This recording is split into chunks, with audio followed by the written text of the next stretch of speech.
This is a HeadGum podcast.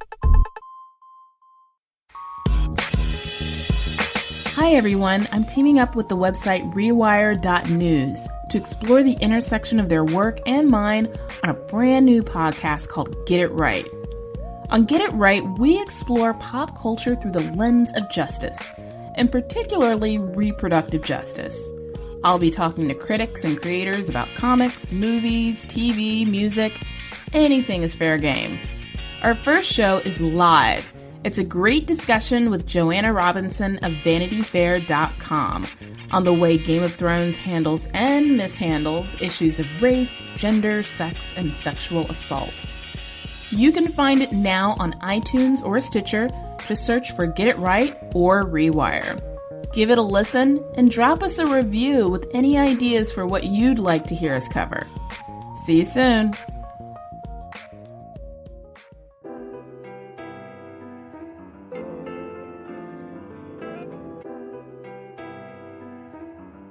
I am Alelia Bundles, Madam C.J. Walker's great-great-granddaughter and biographer, and you are listening to the Black Girl Nerds podcast. Yo, what's up? This is Sheo Hodari Coker, the showrunner and creator and executive producer of Marvel's Luke Cage. You're listening to the Black Girl Nerds podcast. Hi, this is Anika Noni Rose, and you are listening to the Black Girl Nerds podcast. This is Van Jones with Yes We Code. You are listening to the Black Girl Nerds podcast. Hey there, this is Ava DuVernay, creator of Queen Sugar on OWN, and you're listening to the Black Girl Nerds podcast. My name is Idris Elba, and you are listening to the Black Girl Nerds podcast. Hey, I'm Tommy Davidson. You're listening to the Black Girl Nerds podcast. That's right, it exists.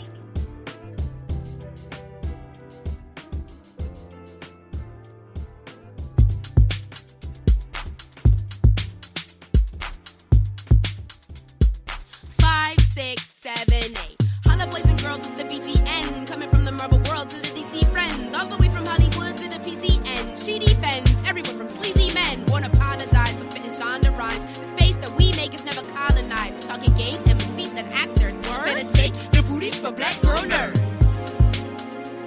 Better shake your booties for Black Girl Nerds.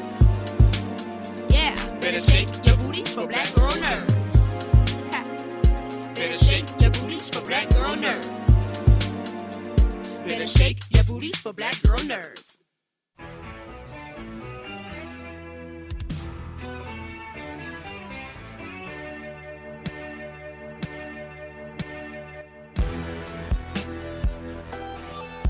Thanks for tuning into episode 96 of the Black Girl Nerds podcast. My name is Jamie, and I am your host. This episode is titled Monstress, The Few, and Moonlight. 3 segments. In our first segment, we invite Marjorie Liu. She is the author and the creator behind the popular book Monstress. In this one-on-one with Joelle, Marjorie Liu talks about her work on this book and also her work in creating diverse content for fans. In our second segment, we invite Vincent Jerome, star of the superhero miniseries The Few. In this segment, he talks on a one-on-one with KB. And Vincent Jerome is not the only cast member that we've interviewed from The Few. We recently had a podcast with Kyla Fry and also Sam Benjamin. In our third segment, we have a discussion about the independent feature film called Moonlight. In that segment, Jacqueline, Joi, and Leo talk about their opinions regarding the film shortly after its screening. And just an FYI, there is a pretty big spoiler that is dropped in the middle of the discussion, so I would recommend that if you've not seen Moonlight yet, I would highly recommend skipping out on that segment. And when you do watch the movie, come back and listen to it, because it is a really intense and fun discussion. And we would love to get your comments and your feedback on it. And you can do that several different ways. Make sure to subscribe to us on iTunes, we're on Stitcher, and you can also follow us on SoundCloud. SoundCloud gives you the opportunity to leave comments during various segments of the podcast. And also, share comments on iTunes and give us a rating, because you know how it is out in the iTunes world. The more ratings you get, the more visibility you get in iTunes. And that's definitely something that we want for the Black Girl Nerds podcast. So thank you so much for tuning in. Thank you for following our BGN podcast account on Twitter and using the hashtag BGN podcast as well. Continue to spread the word. Let everybody know about what we're doing. And enjoy this show. This is episode 96, Monstress, The Few, and Moonlight.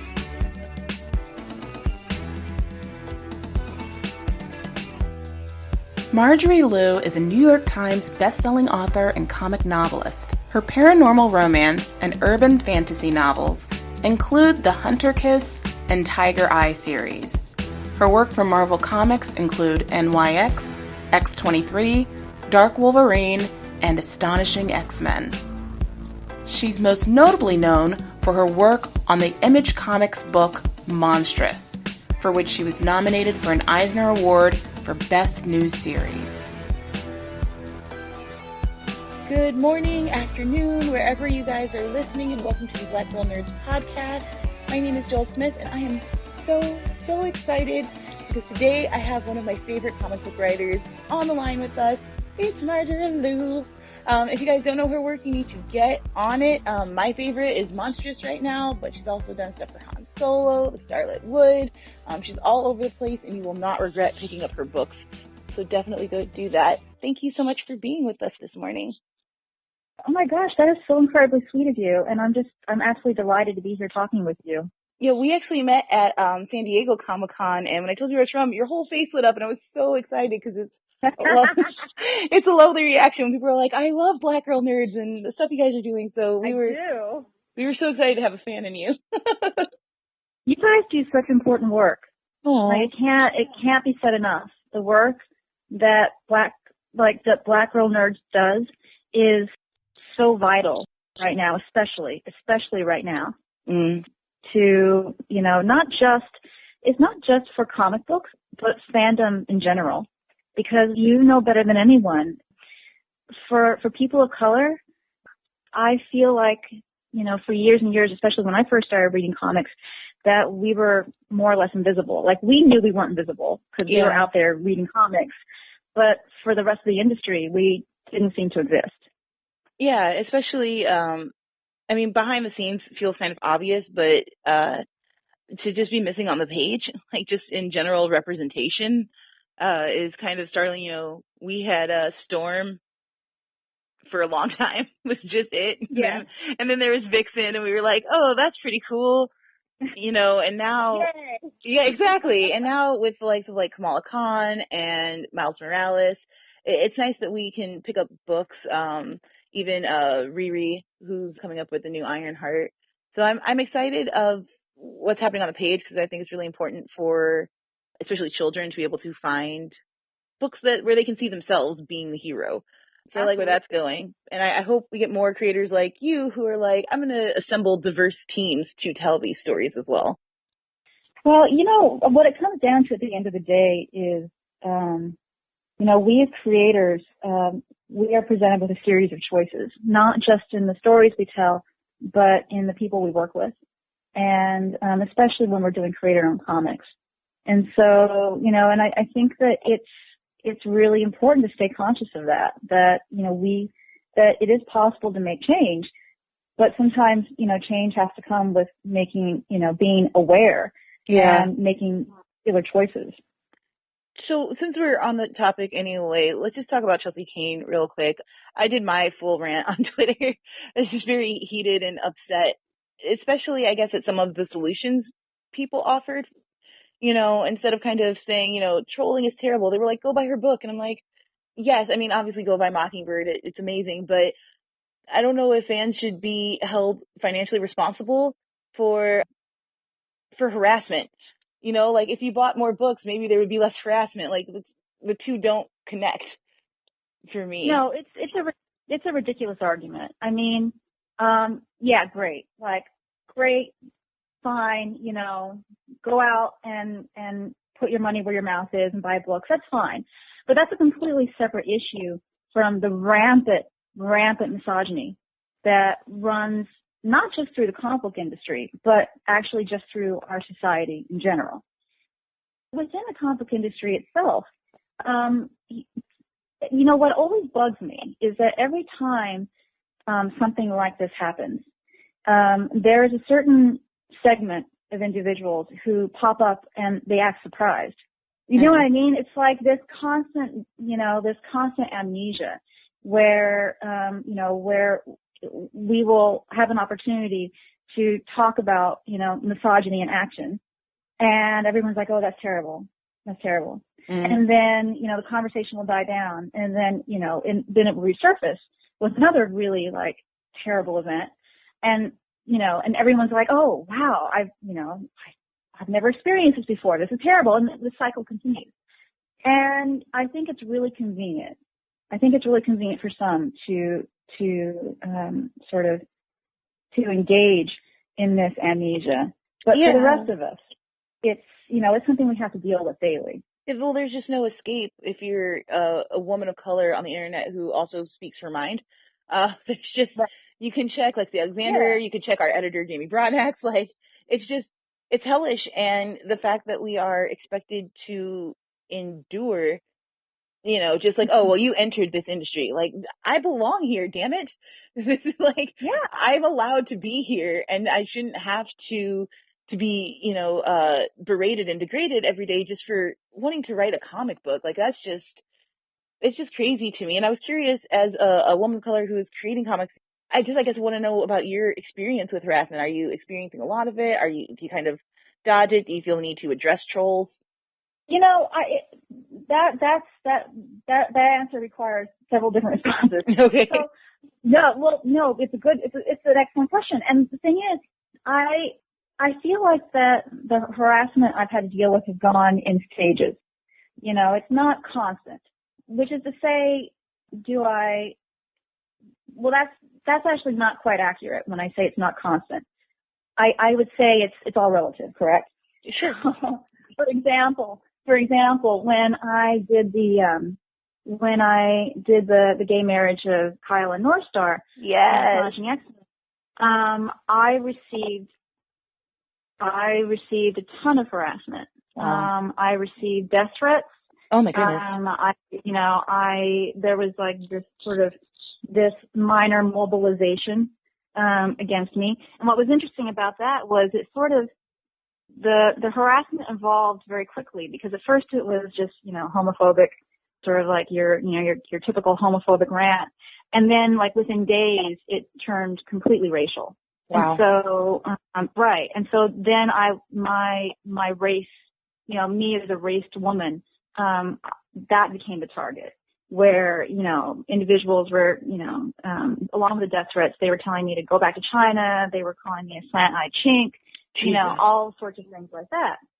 And then it died down, right? It died down. And really the positive response was so overwhelming that was, you know, that was something that I focused on more than the negative responses.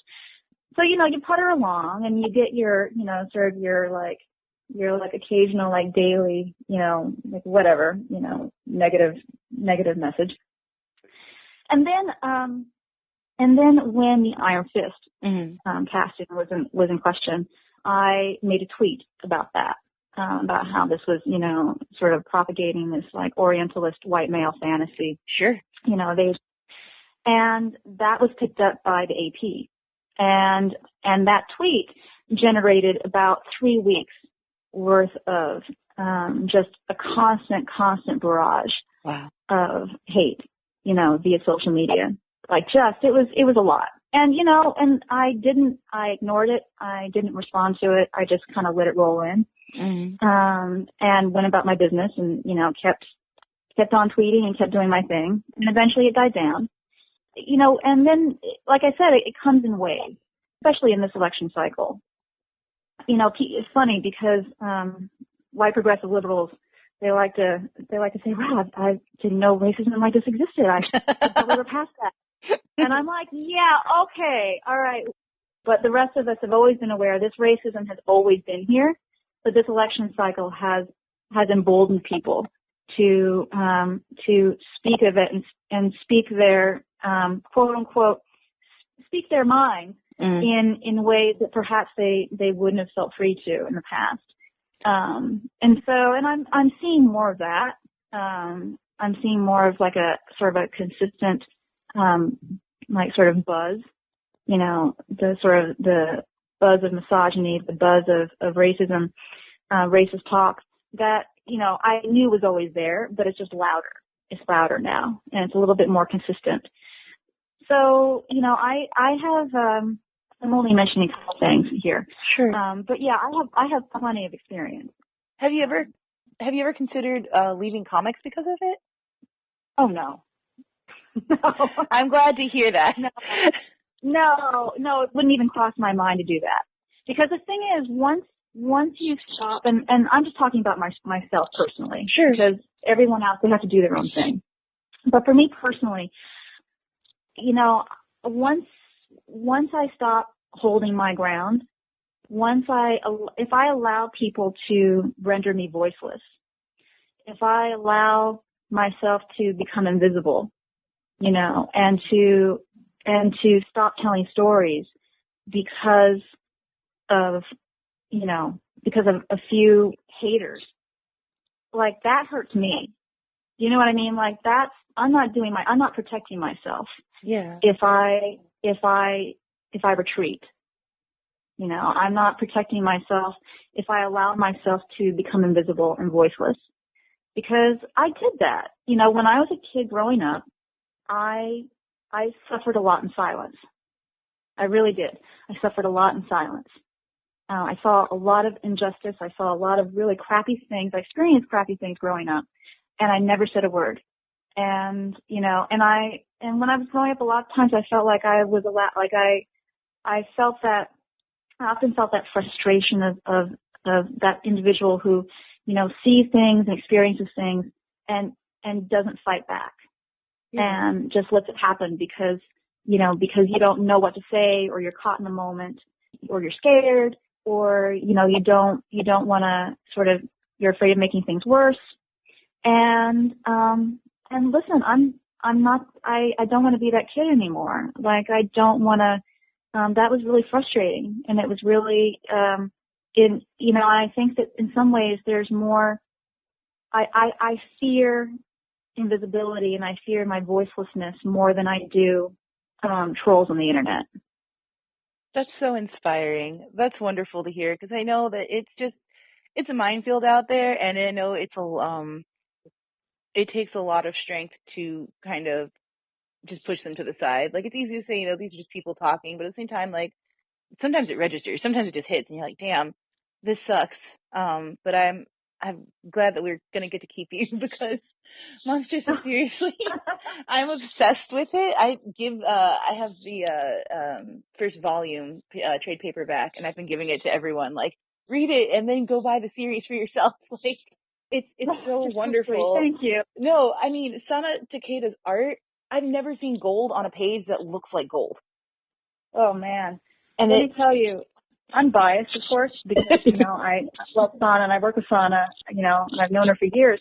But yeah, like when I get pages from her, even just rough character sketches, they are jaw-droppingly beautiful.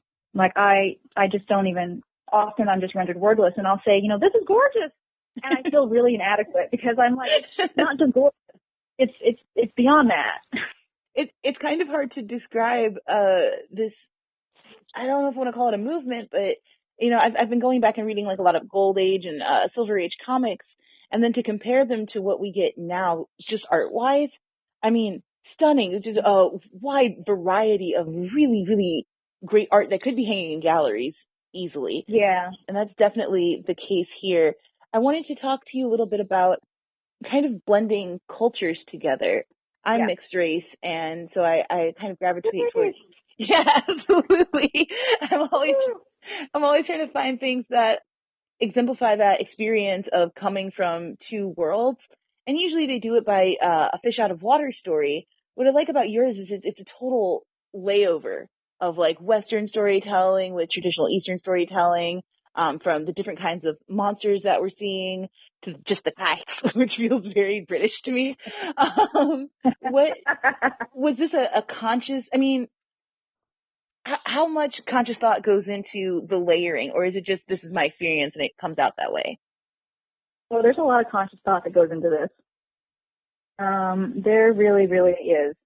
I mean, part of it has to do with the fact that, you know, where do I start even? You know, as someone who grew up mixed race, and I think this is true for a lot of kids who are mixed race, not just kids, but, you know, just individuals, where we learn how to navigate from a young age. You know, first of all, we learn how to navigate our families, right? Mm-hmm. And navigating families when you're mixed race already can be a minefield for a variety of reasons. And sometimes it's not. Sometimes it's like super easy and, you know, everyone gets along. But sometimes that's not the case. And so even within our own families, we get practice from a young age of sort of navigating our relatives, navigating siblings, navigating parents, all in the context of culture and race and blood and, you know, and, you know, family history. And, you know, from a young age, I learned how to move from the Chinese side of the family to the white side of the family and adjust. Like I always felt like myself, but I was also different sides of myself. Well, you code switch for this situation. Yeah. Exactly. That's it exactly. And so, the thing about Monstress, you know, and the thing about spending a lot of time in China too as well, is that the Asia I know and the historical Asia is one of hybridity. And so, for example, when we think of the classical Orient, what was considered to be the Orient, it was, it encompassed, North Africa, the Middle East, it encompassed, you know, what we think of as Asia, you know, but within quote unquote the Orient, there was a lot of trade, there was a lot of cross-cultural, you know, exchanges, historically. I was up in Donghuang over the summer, which was sort of the heart for the Silk Road. And, you know, it was like a nexus of different cultures and religions that, you know, and all of these things just permeated throughout Asia, all these influences. And so when I think of Asia, I don't think of Asia as, you know, it's certainly not a monolith, right? Mm-hmm. You know, it's this incredibly diverse, you know, set of not just different, you know, different countries, different cultures, different, you know, different religions. And that's natural to me. It's natural to me to think of quote unquote Asia or, you know, quote unquote the Orient in that way.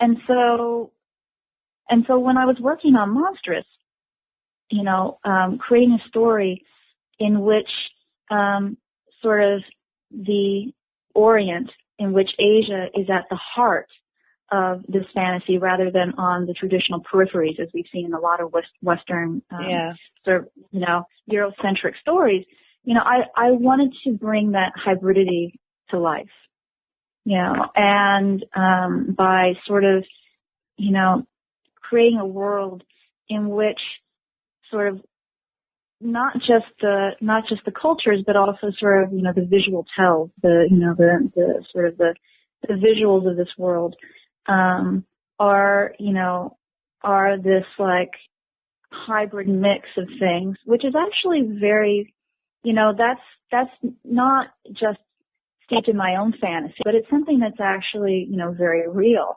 Where if you look at, you know, for example, Japan, during like the 1920s, you know, there was a ton of influence coming in from, you know, from Europe. And so, you know, there was like a Japanese art nouveau movement. There was, you know, like, flapper styles, you know, came from Europe and Japan, and like Japanese, like fashionitas, you know, sort of made, you know, put their own stamp on it. And so this, again, like all these different influences, you know, that we see, it's, you know, nothing's ever a monolith, right? Yeah.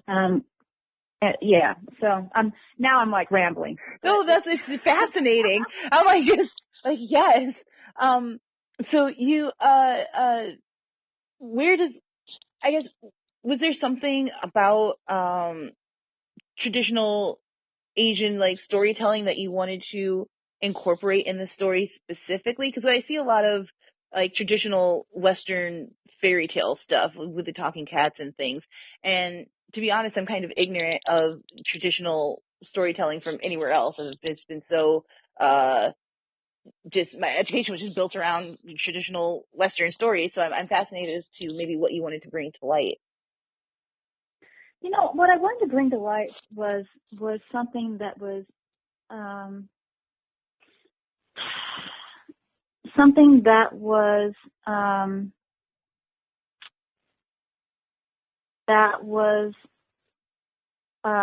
do I put this? Sorry, I'm like, because I've never, you know, beyond sort of the epic fantasies that we've seen, like through Crouching Tiger, you know, Hidden Dragon, through film, things like that. And now we're beginning to see sort of we're beginning to see more epic fantasies, you know, set in Asia, you know, or set in sort of like a, you know, like a pseudo fantasy version of Asia. Sure. But growing up, that was something that was never available to me.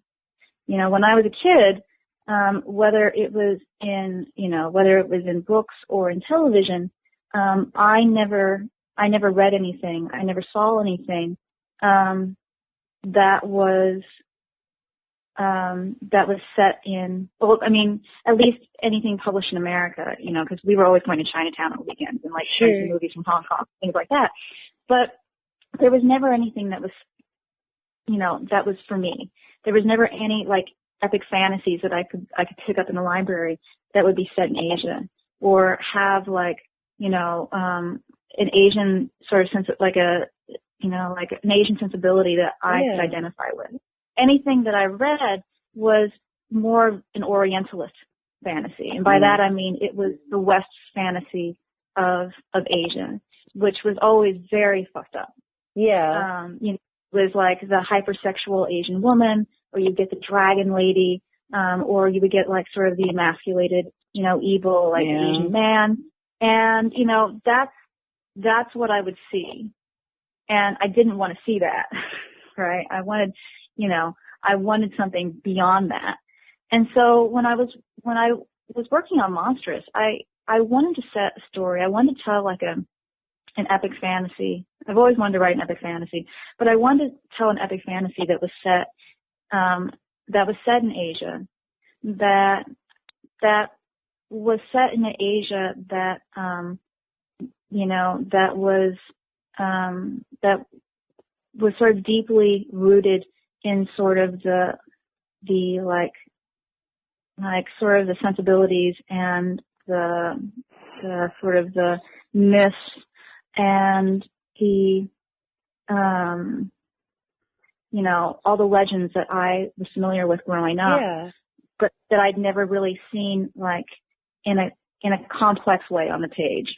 Yes, I've been looking for, like African witch stories, because everything I know about witches is very colonial America.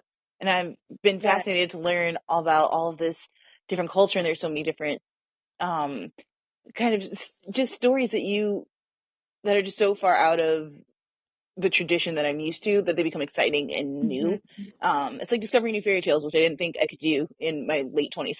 That's so awesome that you're bringing this to the page, that, you know, I've seen girls pick up Monstress and be like, what is even happening? Because, you know, we get the Chronicles of Narnia and a lot of white kids going on adventures.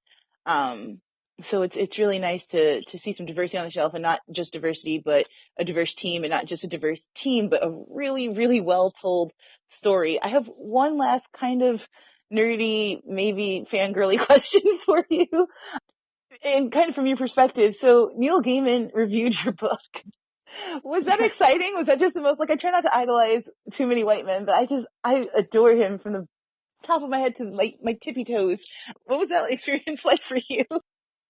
I don't even know what to tell you because it was so kind. Like, it was actually just incredibly kind.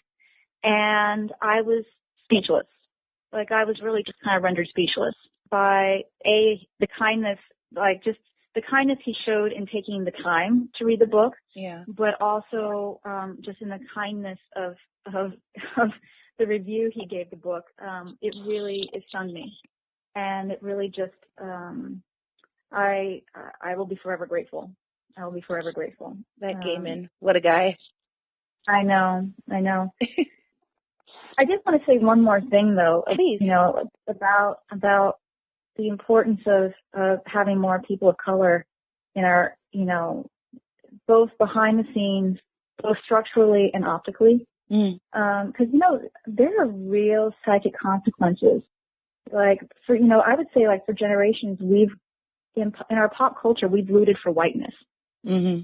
Like, that's because the heroes that we see in books and on television are all white, more or less, up until like very, very recently, and it's still predominantly white. And I think there's real psychic consequences when for generations you root for whiteness and not for yourself. Yeah. When you're a person of color and you're not rooting for a hero that is another person of color, like, I think it trains us, we become accustomed, we become really white identified, and we become accustomed to not rooting for ourselves to the point where sometimes we don't know how to. And I think that there's, it's really important that we continue encouraging people of color, young women of color, to keep creating and to not be silenced by all this negativeness that is out there. Because all that does is sort of perpetuate this continuing psychic harm. When we don't see stories that are written by us and that don't reflect us, it's part of a long-term problem. And it doesn't get any better by us being turned off by some very real, it can be scary out there. It can be scary out there. And especially when you're new to this, and you haven't encountered it. Mm-hmm.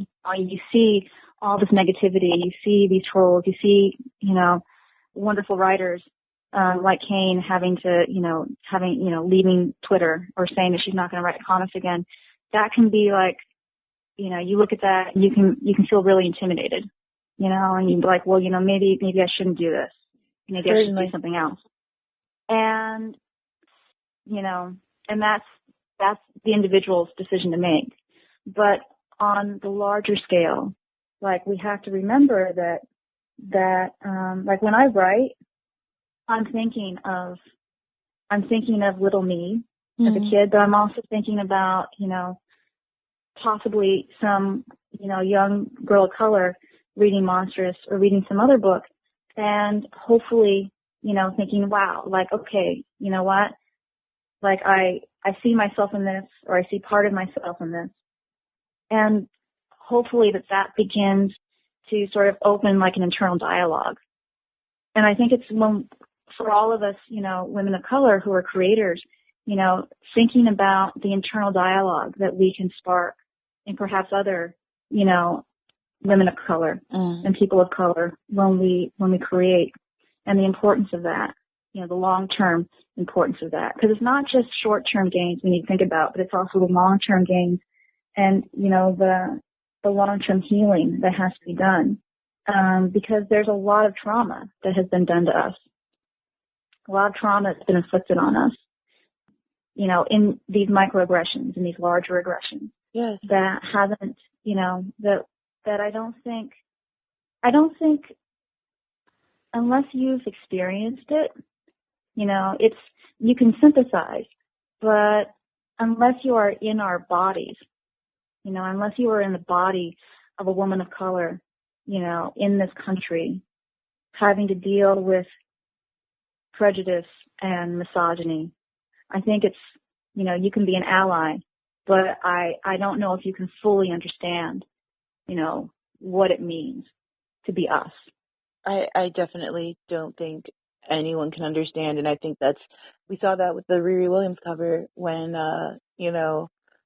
women, mostly POC women, were just vocal on Twitter being like, you're not going to sexualize this 15-year-old girl. You're not going to do it. It's impossible. Like, we take a full stand. And I actually had a fight with a black male comics reader who was like, I don't understand this. This is the guy's art. You can't censor art. And I was like, it's not about censorship. Because this is one of the first covers for this character. And we don't have a lot of black women who are on the covers of comic books, and most of them are sexualized, and they're women. She's 15. Yeah. Let's show her the same respect Kamala Khan gets. Let's show her the exact same respect that Miles Morales gets, and just treat her like a 15-year-old. Yeah. And I'm so happy that we have communities, and I say all the time that I'm so happy to be a part of the Black Girl Nerds community, so that when issues like this arise, we don't have to face them alone. We don't have to, like you were saying earlier, we don't have to suffer in silence. We get to be vocal together, and we're stronger together. And it's wonderful to have creators like you and like Gail, and now Roxanne, who are out here, being vocal about what they want to see in comics. Solidarity is so important. Solidarity is,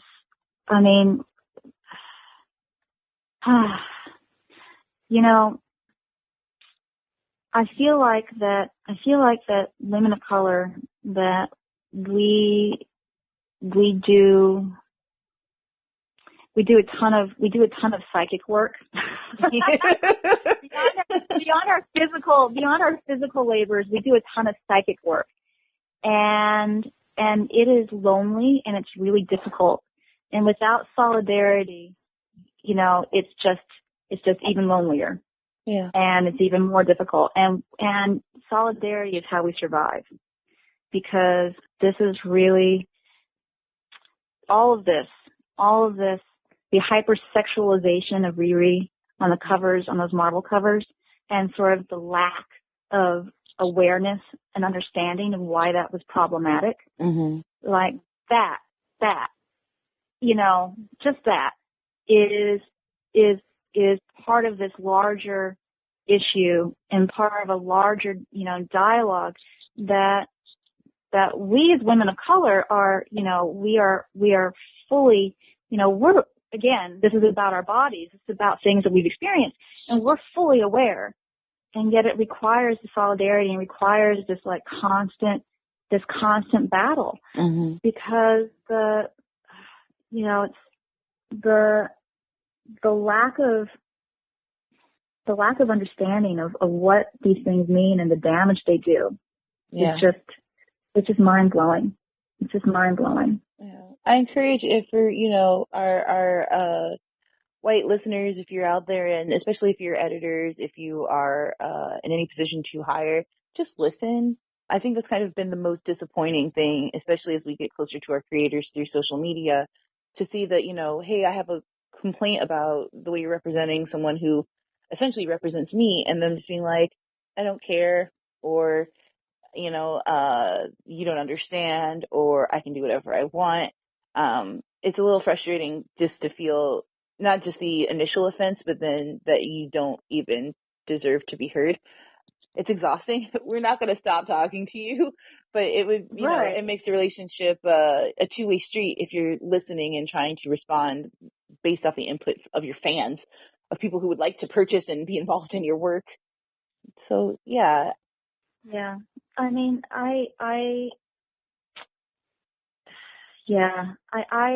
have seen and heard a lot of crazy things, in my time as a novelist and I've been in the comic book industry. And there is a stubborn streak of defensiveness that, is not limited just to, comic book creators. Sure. I see it all the time out in larger society, but it is the same disease. Yeah. I think because we're a smaller community. Same disease. Yeah, I think because we're a smaller community, it feels a little more concentrated. Oh yeah, and it's really disheartening. It is super disheartening when you see something that is offensive and you're like, yo, like, hey, this is bad and here's why. And all you get in return is, you know, hands clapped over your ears, just being, or over that person's ears going, no, I don't want to hear it. I don't want to hear it. I'm perfect. I'm a precious snowflake. Let me engage in my entitlement. Yeah. Do you think there's anything that, like, larger companies can do to help? I know a lot of people called for Marvel to maybe make a statement about what was happening to Kane and saying, like, we don't condone, you know, these actions and we stand by our creators. Do you think that maybe that's a responsibility they have, or that this is something? Whatever. Listen, you know what? These are corporations. And at the end of the day, corporations take care of themselves. Now, if they really want to make change, they got to make structural change. Yeah. Right? They got to start hiring more, you know, editors of color. I mean, the reason why we have Miss Marvel is because they had a woman of color as an editor. I did not know that. Yeah. Wow. Miss Marvel is, Miss Marvel was the brainchild of a Muslim woman of color, you know, one of their editors. And that's what you get when you have structural diversity. Yes. And so Marvel, you know, if Marvel and DC, if they really want to stand behind this, you know, this promise, you know, this pledge of making their books more diverse, well, start hiring more editors of color, right? Start hiring more writers of color. Here. We will have all of the suggestions for you online if you're not sure who to reach out to. So many potentials for you guys. Right. And that's what I mean, the optics are great. Like, listen, I love that we're going to get, like, you know, Riri. I mean, I think that's amazing. I love that we had a Black Captain America, a female Thor, etc. But those are optics. And optics are fine for a time. But optics don't last, right? I mean, you know, but what does last are the long-term structural changes. You know, those can result in even deeper changes. And we need that not just in the comic book industry, but in publishing. We need it in Hollywood. We need it everywhere. Yeah. And it's not like there's a lack of talent. You know what I mean? Yes. This whole argument that, oh, well, you know, we would hire more writers of color if we can only find them. Bullshit. Yes. Bullshit. Second that. We are out there. Are out there. Hit up the Tumblr. So many creatives on there making stories, like so many great artists of color. So many. Just with portfolios and pages for days. Like, a little legwork will not kill you, I promise. And I think that return on investment is going to be huge. I know I'm actively trying to support books that have diverse creative teams, as opposed to, as you were saying, just optics. Like, it's lovely, and I'm really glad, again, for the kids who don't really think about who's writing the books they're picking up. They just want to see themselves. I think that's amazing. But, you know, for me, I know that when Black Panther came out and Ta-Nehisi Coates was writing it, I had to have it. It's Ta-Nehisi Coates, and he has such a distinct opinion on the world, and I know where his viewpoints come from, and it was exciting to be able to dive into that literature and see what he was going to add to the story. Exactly. So I don't know why these are complex thoughts to understand, or if they just don't want to do the work.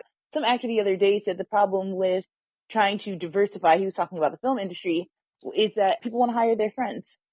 And typically, you know, you hang out with people that look like you, and that's across, you know, cultures and genders and identities. But it's just frustrating.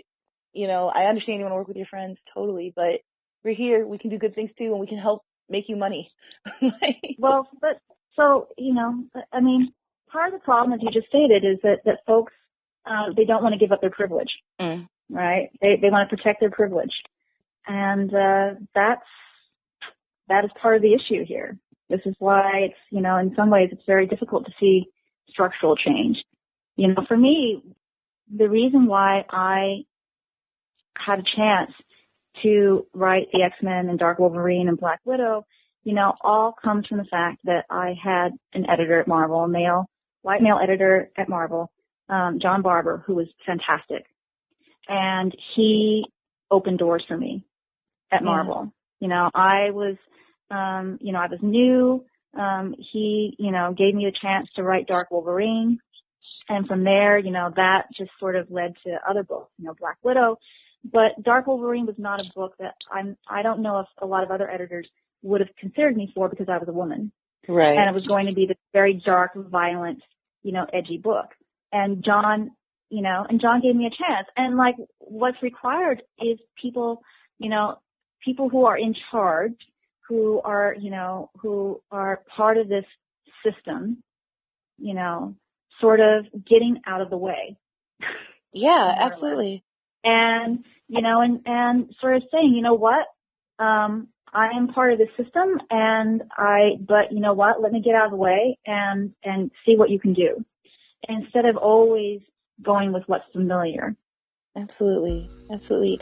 Marjorie Liu, thank you so much for being with us today and speaking. This has just been amazing, and it's always so good to hear from somebody who is inside the industry doing it and making the change we seek. I cannot encourage our listeners enough to pick up Monstress if you haven't.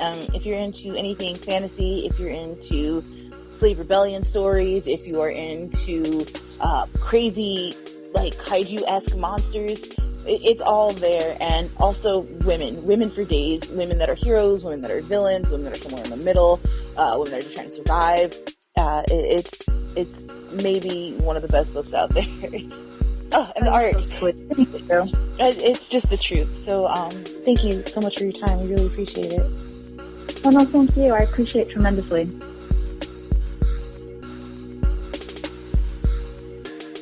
Vincent Jerome is an actor. He's appeared in projects such as Gangsters, Guns and Zombies, and Brothers with No Game. Currently, you can find him on the superhero series The Few, also starring Kyla Fry and Sam Benjamin.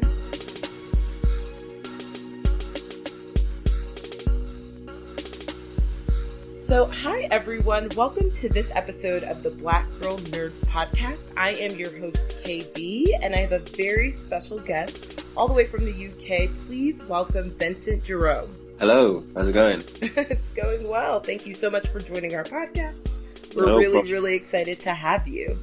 I'm excited to be here. So, honestly.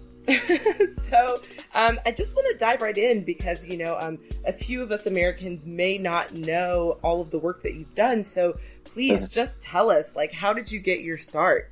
Like most British actors, I did some study, and I didn't go to drama school because, I was very ignorant as a kid. And I was under the impression that drama school was for rich people. So, you know, and my mom and dad they're not, you know, they're working class as they get. So, I went to university and, I studied performing arts there.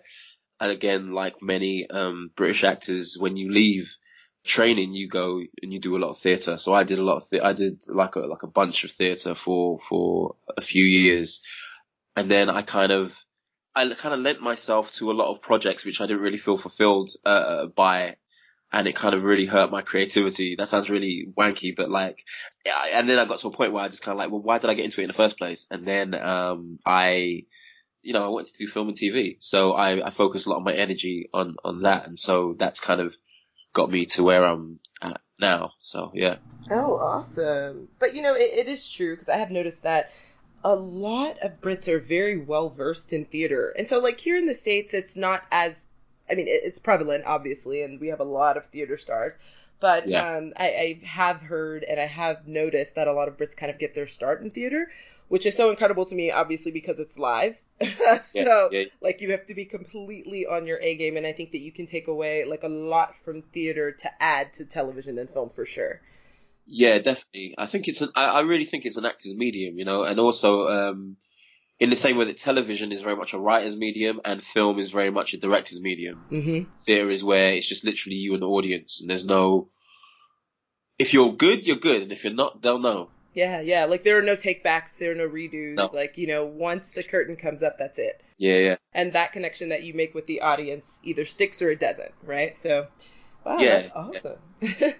Just to ask you, you know, kind of how important do you think it is to see men of color in lead roles in TV and film? Like, I know that this is your passion, so how important do you think diversity is for young and old, male actors of color? I think it's incredibly important, you got to understand, like in the UK, I'm sure you just said you've been here, and so you know how it is. There's massive black population in the UK. I know that a lot of Americans don't realize that. They just think it's Idris, Chiwetel, and maybe a couple others. But there's black communities all over. We have our own like black history here in the UK. But as far as representation of black people in film and TV, growing up, we didn't have a lot. We didn't have a bunch. And a lot of our influences came from America. And to be honest with you, I didn't really, I grew up watching white people, you know what I'm saying? And then it wasn't until as a kid I started watching Fresh Prince of Bel-Air.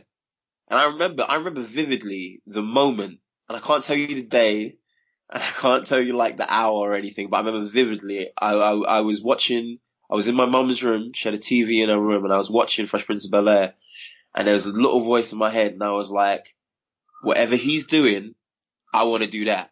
I didn't equate that to acting at all, but it was just seeing this young, handsome, talented black dude on TV, being funny, being charming, being dramatic, and it's like, I don't know what he's doing. I have no idea what he's doing, but I want to do that.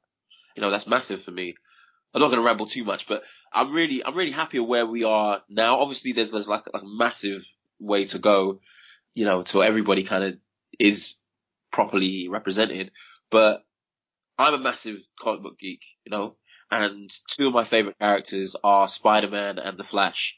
If I was to do, so basically it's Batman, Spider-Man, Daredevil, Flash, probably in that order.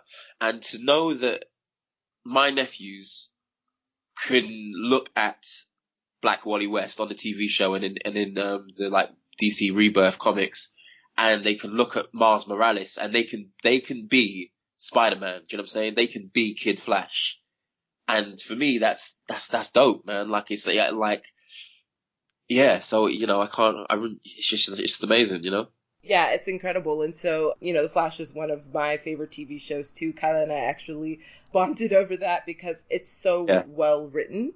And it's so inclusive. And it tackles a lot of tough issues. And for me, I was just saying that the best relationship on the show for me is the one between Barry and Joe. Oh my God. What's the name of the brother who plays Joe? I literally got out of my head. What's the name of the guy who plays Joe? Oh, Jesse L. Martin. Mm-hmm. Oh my God, that guy! There was a point like in probably the first series, like its first season, maybe like episode 3 and 4. I was like, this isn't really my Flash. But then Jesse just was like, he's just so good. Yeah. He's so good. He just kept me watching it. I love that actor so much. He's just so dope. You probably won't hear this. If you hear this, Jesse, you dope. Like I was gonna swear, but I don't know if I can on this podcast.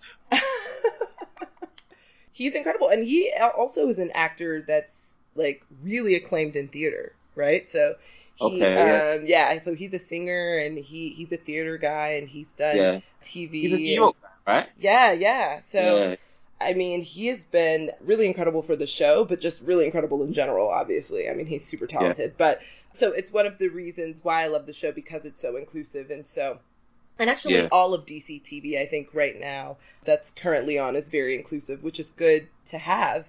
Yeah. But obviously not only is it creating jobs for us, but like you said about your nephews, it's really important just to have that representation. And it's really important just for us to be able to see all brown people, to be able to see people who look like them on TV and recognize that, like, you can do anything, right? Like anything is possible. And so it's very, very important for sure.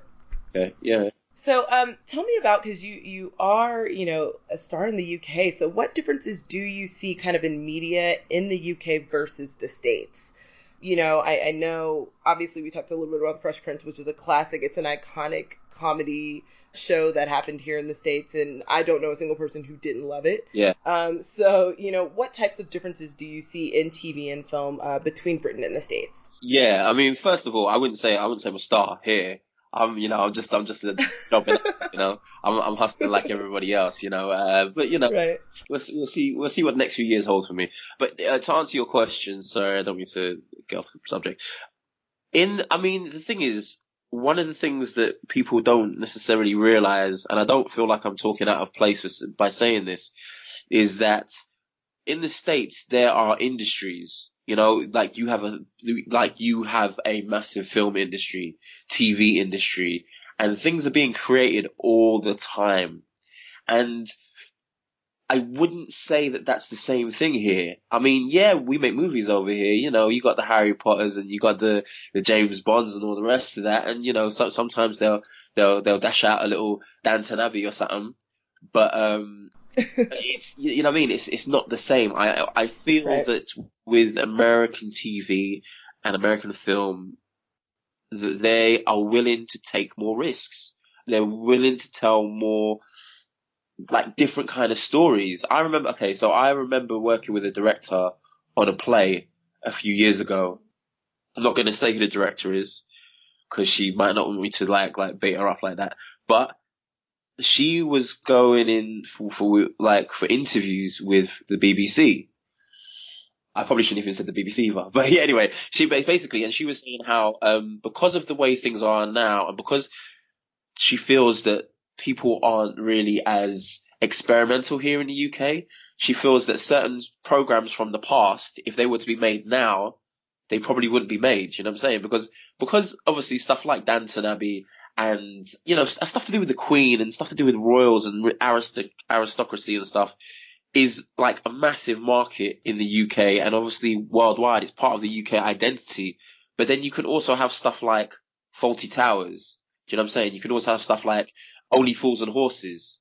Do you know what I'm saying? Like, and I think that, just America just seem like they're just willing to take a risk. You know what I mean? They're willing to take a chance on something, and if it don't work, it don't work, and if it does, then all good.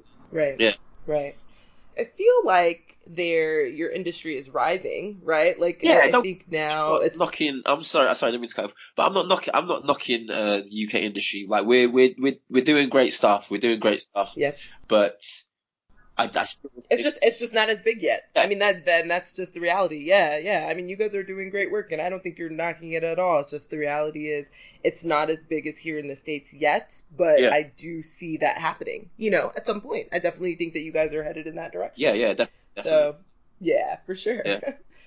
So, speaking of just, you being a hustler and really trying to pave your way and make your path in this industry, what's been kind of your favorite project that you've worked on thus far in your career? I don't know if I've got... No, that's a lie. I do have a few favorites, but for varying reasons. I'll tell you the one that... It may not necessarily be my favorite project, but it's the one that meant the most to me, if that makes sense. A few years ago, I did a play called Someone to Blame, and it was a verbatim piece of theatre. You know what I mean by a verbatim piece of theatre, right? It's basically all the dialogue was from interviews with people. So the words that we said were the words that somebody else said. So even if it was like, yeah, okay, well, yeah, what kind of whatever, that would be the dialogue. So and it was basically about a miscarriage of justice trial about a young man from East London called Sam Hallam. And he was doing time, like hard time for the murder of a guy. And there was like so much evidence to show that he wasn't even actually present at the murder, but he still went down for it. And for various reasons. Anyway, it was for various reasons. And we put the play on and we got the story out there. And then a few months later, he did like a retrial, or I don't know if it was a retrial or whatever, but they, when you try and, I can't think of the word. Yeah, they like reopened his case to re-examine. Basically, and then all this evidence that was there and all this kind of, and because a lot of there was, I don't feel no way of saying it, but there was some shoddy police work done. Basically, a few months later, they found him not guilty. So he was let out. Wow. And it was just amazing because as an actor, we're selfish people as actors. We are, because a lot of the work we do is about our emotions and how we feel about something and so on and so forth. So we're constantly mining stuff from within, and to really kind of there was no ego in that play at all. There was like 6 of us in it, but like we all knew that we were doing it for like a bigger reason. Do you know what I'm saying? No one ever got above their station, as it were. And it was just to have that, just to have something that really meant something. You know what I'm saying? Like a guy's life was hanging in the balance, and we would tell the story of this guy. And it was just, so that show was really important to me. Yeah, I mean, I think that's one of my favorite things about storytelling. Yeah. Just in general, like, I'm a person who loves to hear people's stories, and I always have been. So I think that's one of the beautiful things about being a creative, is that you are able to share either, you know, real or fictional, but you're able to share a story. And so it's good to hear that, like, his story was able to be told to a large group of people who may not have known anything about his case and his trial and his struggle. Yeah. So, you know, you told us a little bit about your favorite project that you've worked on thus far. So who do you admire and kind of respect the most in the industry? And kind of what body of work or project has really influenced, and it could be from this same person, what body of work or project has really influenced kind of your career path? As far as, obviously we spoke about Will Smith, you know, he was, just instrumental. Like as I said, I didn't know as a kid what he was doing, but I knew I wanted to do what he was doing. So that obviously Will Smith is a massive influence. But then as you get older, like your influences change and stuff. Like I'm a big fan of like, you know Ben Foster, the actor who recently was in Yes. I'm a massive Ben Foster fan. In the same way that I'm a big Gary Oldman fan. I admittedly, and I'm gonna get some serious heat for this, I wasn't a massive Denzel fan growing up. Like real talk, I wasn't. Really? Yeah, man. Wesley was my dude. Wesley was my guy. Growing up, I was, I couldn't, I was watching stuff that I shouldn't have been watching, but like, New Jack City and all those kind of classics and stuff like that. Like Wesley was my dude. Like even stuff like Demolition Man and all that, kind of going way, way back.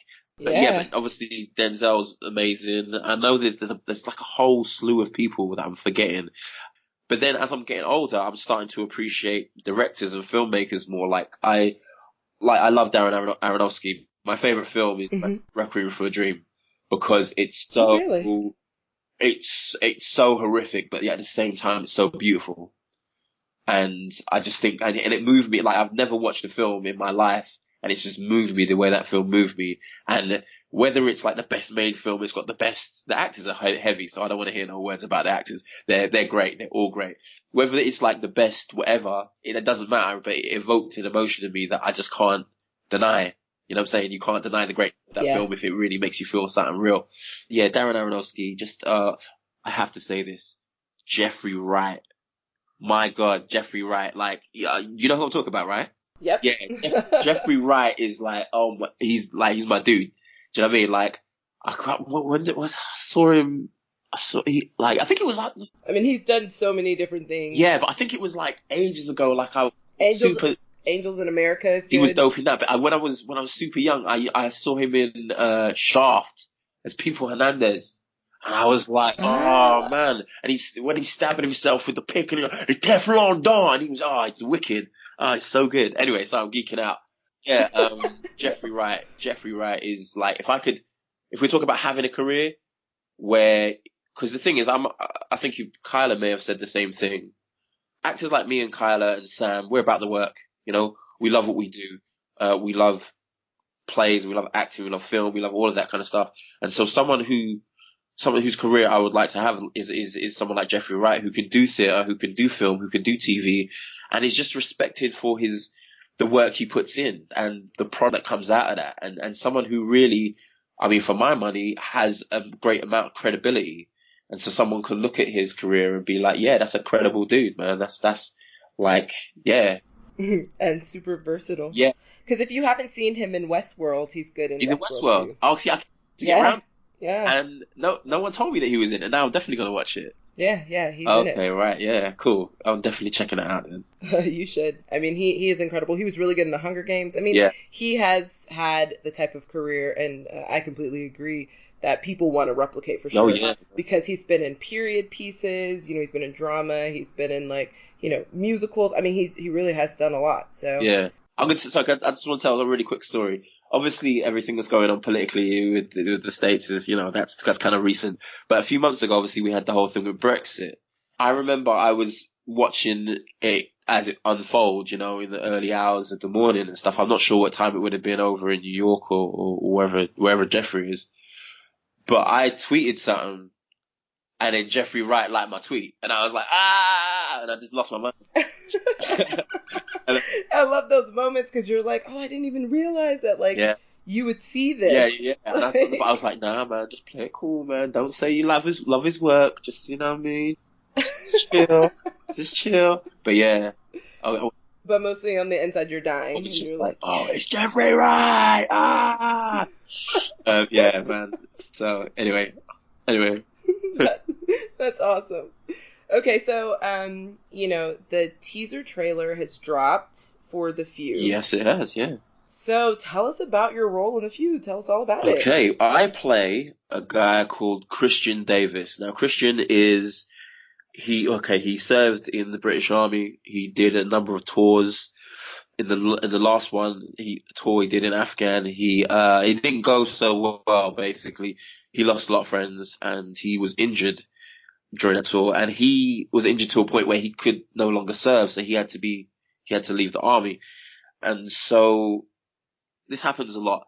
I don't know if it happens a lot in the States, but it happens a lot here. A lot of guys, when they leave the army for whatever reason, sometimes some guys and girls find it difficult to climatize to civilian life. For whatever reason, they find themselves being homeless. And that's what happened to Christian. He was just down on his luck, and he became really disillusioned because obviously he's fighting for, Christian's a patriot, you know, he's fighting for Queen and country, and he believes in all that, and he believes in, like, you know, UK, Great Britain, and all that kind of stuff. He's like, you know, he bleeds red, white, and blue, like, obviously, our red, white, and blue. Right.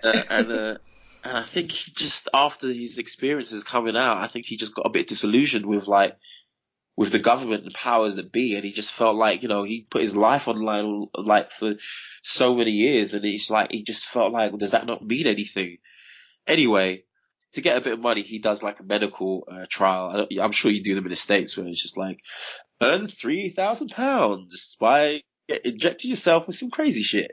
So yeah, he basically, but yeah, so he basically injected. He did a medical trial, and that went all good. He got his money, and he's trying to get himself back on his feet. And then a year later, he starts to manifest these powers. He goes from a place from feeling very helpless to very powerful. And when we meet him in the show, he's I think he's just made a decision about what he wants to do with that power, and how he wants to use it to, but basically what he wants to do with it. I can't say too much more than that. Okay. Wow. Well, this sounds really interesting. I cannot wait, you know, to watch. I've heard a lot about it. Obviously, you know, I've also talked to Sam and Kyla about it. Yeah. It just sounds like a really incredible project. Very creative, very unique. And so I am looking forward to seeing it for sure. I've seen literally everything that everybody else has seen. I haven't had no behind the scenes scoops. I haven't seen anything. So I am like as geeked out and like excited for it as a lot of people are. So yeah. So, The Few is obviously a superhero sci-fi series. So, when did you first really get into fantasy and sci-fi? I wouldn't really say I'm a massive fantasy or sci-fi guy. I mean, don't get me wrong, I got my geek credentials. But, you know, I mentioned my favorite superheroes. One of the things that I realized about my favorite superheroes is that there are sci-fi elements, like especially with the Flash, especially with anything to do with Marvel, because obviously anything to do with radioactivity or like bionic limbs or you know, super tech suits and all that stuff. You know, there's a lot of, you know, Flash and Marvel were birthed in the same era where it was very much a push for young people to get into science. I don't know if you know that, but that's what it was. But then if you take Batman, Daredevil, Spider-Man, Flash, when you boil it down, those stories are just cops and robbers, you know? Yeah. And so if you look at the Rogues Gallery, Batman's Rogue Gallery, Flash's Rogues Gallery, you look at the ongoing struggle between Kingpin and Daredevil and the kind of rogues that Daredevil has and all the rest of that. obviously Spider, like, look, just look at the Sinister Six. Like, the amount of times they're robbing a bank for some reason or whatever. It's just like, it's literally cops and robbers. So as far as being a fan of fantasy and sci-fi, I like stuff that's quite grounded but quite fantastical in its groundedness. Do you know what I'm saying? Does that make, I don't know if it makes sense. Uh-huh. No, that makes sense. Just that's kind of my thing, you know. It sounds like you kind of like a human element to like a very realistic element to the fantasy. This is why like I'm a big fan of the Marvel Netflix stuff. Like I'm just a massive fan of it because I binged Daredevil season 1 and 2 before we did the finale of The Few, because there's a lot of stuff I just wanted to like immerse myself in. But yeah, that kind of grounded human, because I guess for me, when he starts getting too far away from like when you start dealing with like other planets and little creatures and like crazy spaceships and stuff, I guess for me, I get kind of lost, because sometimes in certain films that becomes the thing that you're supposed to be attracted to. It's almost like a gimmick.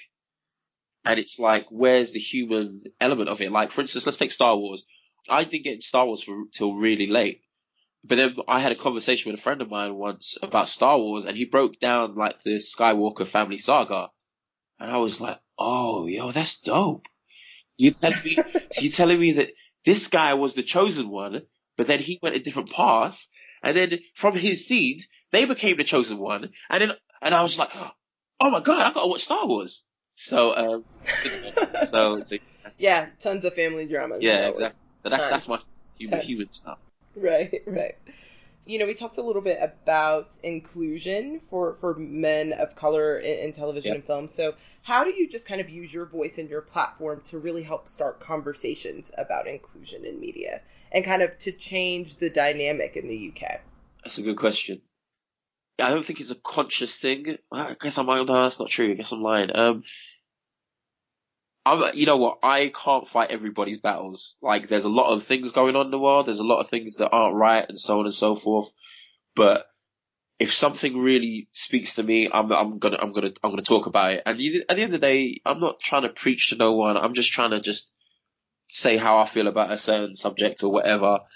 And whether it's about Black Lives Matter, whether it's about, you know, women's rights, whatever the case may be, it's like, you know, if I feel a way about it, I'm going to talk about it. And I think, and I'm not trying to like start arguments with anybody. People can think or feel whatever they want to think or feel, but at the same time, I have that same right. In the same way that, like, you know, we live in a democracy, and so people can vote and do whatever they want. Well, not do whatever they want to do, but they can vote how they want to vote. And then obviously there's repercussions of that. But at the same time, it's like, that's your choice. That's your choice to say what you're saying. So for me, I want to shine a light on things that people may not necessarily realize. Because the amount of times I've had conversations with people and I'll say something about a subject and then people just look at me like I'm mad. And I'm like, nah, they're not mad. This is actually, just because it's not widely known doesn't mean that I'm talking rubbish. Do you know what I'm saying? Like, okay, so October in the UK is Black History Month, okay? Oh, okay. Last month, I was lucky enough to do like an event for Black History Month where they do like a walk around the area in South London, and you meet famous black people from the past, actors playing those people. And I was lucky, and I heard about it, and I was like, yeah, I want to do that. And I played the first non-white officer in the British Army. And in order to do that, I had to do, there's not much written about him, because obviously a lot of, you know, history, a lot of stuff gets lost. If people don't have voices at the time, or, you know, they you know, people forget about stuff. So I did a lot of research, and I found out a lot of stuff that, you know, that a lot of black soldiers that fought for the, I'm talking about British black soldiers, I'm talking about people from the West Indies, I'm talking about people about India. Obviously, we know more in England about African American soldiers that fought in the First and Second World War than we do about black British soldiers that fought in the First and Second World War. So for me, I'm like, nah, that's not right. And so stuff like that, I like shine a light on it. I'm like, yo, this and this and this and this and this, because it's important for people to know that, like, I spoke about Downton Abbey. It's like, black people have been in the UK for centuries. Do you know what I'm saying? Like, Right. It's not like, oh, a Windrush and then suddenly in the 60s and then suddenly black people are here. It's like, nah, we've been here. We've been doing stuff. Do you know what I'm saying? Some of the oldest black communities, like for where Sam's from in Liverpool, it's like from like, you know, the 1500s. Do you know what I'm saying? Yeah, like we've been around. We just didn't appear. I mean, one day. Yeah. So for me, using my voice, if I can shine a light on something, then I'll do it. And especially if it's something that I believe in as a person, you know, again, it may not be for everybody, but if you're not true to yourself, then what's the point? Well, yeah, and I think that too, by using your voice, you know, for causes that you really believe in, it is still helpful for other people to be able to hear your kind of take on different things. And not just you, I mean anyone. So anyone who really finds something that's like, you know, important in their life that they really want to speak to, you never know how that's going to impact someone else. And so, you know, someone else could come across your website, your Twitter feed, your Facebook, and really connect with something that you say. So you honestly, you know, don't know who's going to be impacted by that just by speaking your truth. Yeah, and I think if you speak from the heart, people can't, you know what I mean? People can't like they can't be like, oh, you fake or whatever. It's like, well, boy, you can feel that if you want, but I'm speaking from the heart. So what I really feel, you know, so whatever, you know? Yeah. Yeah.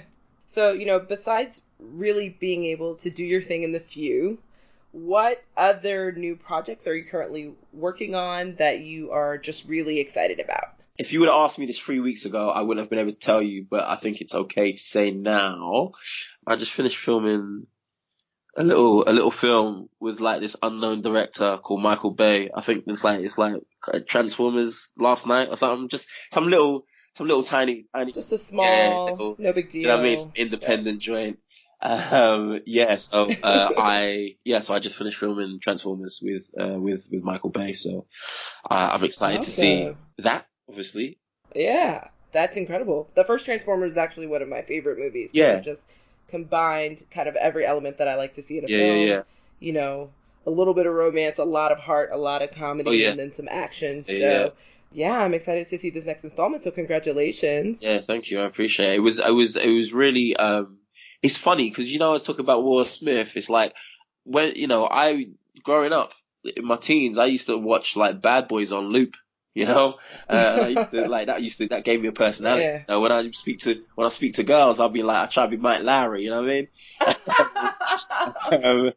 And it was just, you know, when you realize that you had a dream, but you didn't realize it was a dream because you kind of just thought about it and then you forgot about it, but it was something actually subconsciously you always wanted to do. And so when I rocked up on the first day of filming in my costume and stuff, and he came out of where they were filming, Michael Bay, this is, and he looked at me and he goes, this is the guy. And I was like, yeah, cool. He doesn't speak that fast, but like, I was like, yeah. And he was like, yeah, and he reached out his hand. He's like, I'm Michael. And I was like, how you doing? I'm Vincent. And he's like, and then obviously I got to work with him and I was like, say what you want about Michael Bay. You have your opinion. You can do whatever you want. But for me, he made Bad Boys. This is the guy that made Bad Boys. So, you know, you can have your opinion on his filmography. Also, he made The Rock and Armageddon, and those films are dope. So yeah, and I just stood there and I was like, oh my God, I'm working with the guy who made Bad Boys. Like that's crazy. Yeah, like one of your favorite films of all time. Yeah. Yeah. I mean, you got to work with him. Yeah, that's definitely one of those moments where you do realize that dreams do come true. Yeah. You know, for some people, and obviously, you know, a dream of yours was to work with him, just because you had been following his work for so long. Yeah. So, it's a really awesome thing that you got to work on this new Transformers. I hope it's good. I hope it's incredible. Well, I hope I'm in. You know, sometimes you get cut like Anna Paquin in X-Men Days of Future Past. So right. Hopefully that won't be me. I don't want to be taking my mama to see the film and be like, oh, Mom, I'm in the film. And she'll be like, where you, baby? Where are you? Yeah. And then at the end, she's like, Yeah. But you know what? She's good. She won't make me feel bad. She'd be like, oh, it was good. You know, yeah. Oh, at all. Because moms are going to be supportive regardless, you know? Yeah. I'm not all mums. I know some crazy mums, but mine and a few others are definitely, yeah. I love my mom so much. Well, I'm thankful that I don't know any crazy moms. You know, Okay, the mothers I know, no. But, whew, I mean, except for the ones that I see on TV, right? Or on the news. Okay. Well, next time you come to the UK, I'll introduce you to some of my family. Oh. No, okay. I am playing, but I'm not playing. But, you know. Right. I mean, it's like, because I feel like most of my crazy family members, they don't have children.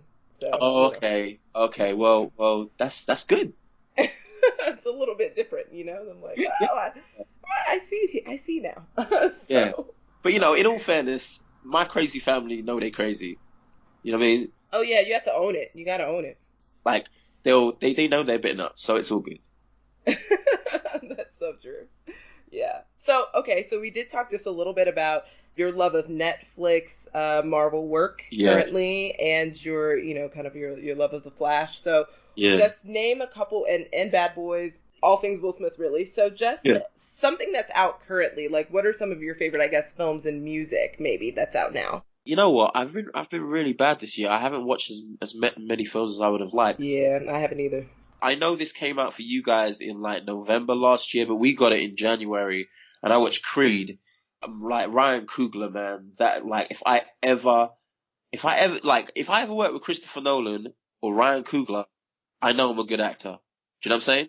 Yeah, Christopher Nolan's one of my favorites, and Ryan Coogler as well. Yeah. So, I mean, Ryan Coogler, I can't wait to see Black Panther, obviously. Oh, yeah, I'm just, like, I'm nervous because I'm just like, this is like a mess. Because all his films are really intimate. Well, both films, I'm sorry. Really intimate. And so I'm just a bit like, I'm sure he could do it, don't get me wrong. But, like, I'm just like, oh, what's he gonna do? What's he gonna do? But yeah, as I said, for me, if I work with Ryan Coogler or Christopher Nolan, then I know I'm a good actor because he does not work with rubbish actors. So yeah, Creed, and oh man, I love Creed, and I bawled like a child, like literally that film, you know when that film just uppercut. I think everyone bawled. I mean, you have to. If you didn't, then I'm confused because it was an incredible film and it was heartbreaking, but also heartwarming. I mean, it was just just everything. Another film I really liked, actually, again, another human film with my man Ben Foster, Hell or High Water. Oh, I didn't see that. David Mackenzie. It's with Jeff Bridges, Ben Foster, and Chris Pine. And I saw it a few months ago when it came out here in the UK with a Q&A with Chris Pine and the director. And it's a Western, and I'm not a big fan of Westerns, but it's just so human. You know what I mean? It's just like it's a really, really beautiful film, and the performances are just so good. Like, they're so earnest, and you really feel them. And, so as far as movies, those are my two movies of the year so far.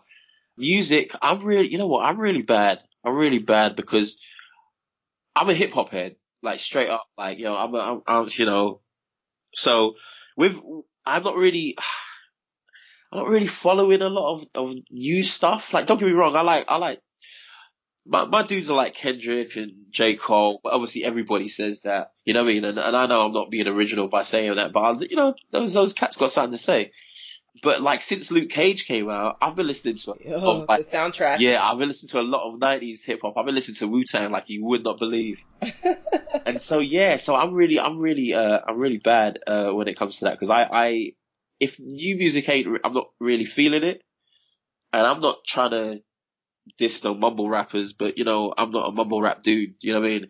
Mm-hmm. So sometimes I jump out and just go back to old stuff. But I'll tell you something for nothing. When Prince died, I was in rehearsals and they literally dropped that news, and I was like, well, how am I supposed to go back to work? Yeah. And when Prince died, I jumped into his back catalogue like crazy. But then I started listening to other stuff. Like, I listened to a lot of, because obviously Prince is influenced by a lot of cats, so I listened to a lot like James Brown, and then I kind of jumped forward, and I didn't listen to it when it came out.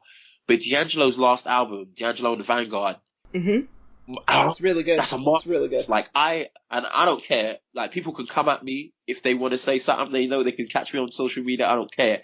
But for me, that album is as good as Purple Rain. Oh wow!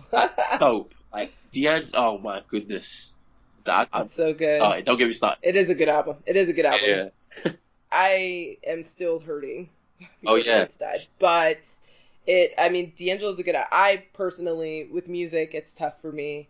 I tend to only listen to 90s R&B. But I do love loved Prince. I think he might have been my spirit animal. And then just in terms of, I mean, D'Angelo's album was good. D'Angelo actually, all of his albums are really good. And I think that people don't really give him the type of credit that he deserves because he's actually phenomenal. He is. I'm not a massive fan of Voodoo. Oh my gosh, I loved Voodoo. I do like it, but I'm not a massive fan. But like Brown Sugar, like I can listen to that like any day, any time. Like I just, oh my, gonna listen to it after this interview. Well, I mean, it's always a good choice. It is a fantastic album, for sure. Okay, so just to wrap up, you know, when this is all said and done, what do you hope people really remember you for? Ooh, okay. I just really want people to. What are we talking about here? Like professionally or what? Like, because you know, I want to be. I mean, I think professionally and personally. You know, I think they don't have to be separate. They could be mutually exclusive. Yeah. Okay. Let me try and mix the two then. Okay. So I just want to be remembered as someone who truly loved what he did, and really kind of made choices that that he believed in. If we talk about me not being me, but yeah, just someone who has an eclectic CV, but also just that does work that people can appreciate in a sense that they can like it's fun or it's moving or whatever, and on a more personal level, like I mentioned my nephews before. I have nieces. I have a couple of young sisters as well. It means a lot to me that they can be proud of me. You know what I'm saying? Like I spoke to my sister a few weeks ago, and she was like around my dad's house with my younger sisters, and they were like, "Oh, I didn't know Vincent did films. Oh my god, blah blah blah." And then like my little sisters, who I ain't seen a little bit actually, they were looking me up on YouTube and stuff, and they were watching like short films and like trailers for stuff that I'd been in, and I used to do this. I used to be in this sketch group called the Sketch Bank, and so we did a lot of like sketch comedy and stuff. So they were watching that, and that was, it was nice because it's like it's nice to, like, when I was growing up, acting was never a thing that you did. You know what I'm saying? I didn't come from a place of actors. Like, the only artistic person in my family was my uncle, who's a singer, and my cousin, who was like 10 days older than me. Me and him were like brothers. And we would draw together. We are visually like artistic. So being an actor was never, my mum was a nurse, and my dad drives the buses. You know what I'm saying? So it was never a thing. And just knowing that actually you can, especially now, you can just do whatever you want. Like you can, if you want something, you can do it. You can get it. And I think, just to wrap up, you spoke about the difference between America and the UK when we talk about industries and stuff. And I find that more and more people in the UK are adopting a more American way of looking at things, because in America, you guys have the American dream where you could be anybody. And I think after the last few days, you realize anybody can be the president of the United States. So anyone. But at the same time, it's like, you can, that's obviously, in that context, it's very, very scary. But to know that you can like, look at all the rappers, look at like they are the American dream, like come from nothing and be something, you know what I mean? And it's just like, in England, it's very much about, the reason why we keep having stuff about aristocracy and the Queen and all the rest of that is because it's very much ingrained, where you just know your place, you play your position, you have your station. And I think sometimes that can be quite detrimental to people wanting to strive for more. And I find more and more people are adopting a more American way of looking at things, where it's just like, I can do it. I'm just going to go out and do it. Like, ain't nothing stopping me. And it's more of an empowering thing, where it's actually like, the sky's the limit. Do you know what I mean? Like, so. Yeah, absolutely. The sky is the limit. So yeah, sure. I mean, I hope that I can do that, give that feeling to, my younger relatives and people that don't know me as well. Like people, it's nice when people you don't know, you connect with online, and they kind of, oh, keep up the good work and all this stuff. It's like, okay, cool, man. Like, I don't know you, but that's nice, dude. Thank you. Yeah, awesome. That's incredible. I mean, I think that ultimately we all just kind of strive to be the best version of ourselves and, and hopefully inspire some other people to realize that they can literally do anything. Yeah. And even if, obviously, hard work is never not an option whenever you're pursuing any of your dreams, but that they see that hard work really does pay off. And timing really is everything. Yeah. So just give us your social media shout outs and handles. You know, where can people find you on the internet? You can find me on Facebook, which is obviously facebook.com/Vincent Jerome. I think actor. I don't know. I just log on. It's there. Twitter is @I_Vincent Jerome.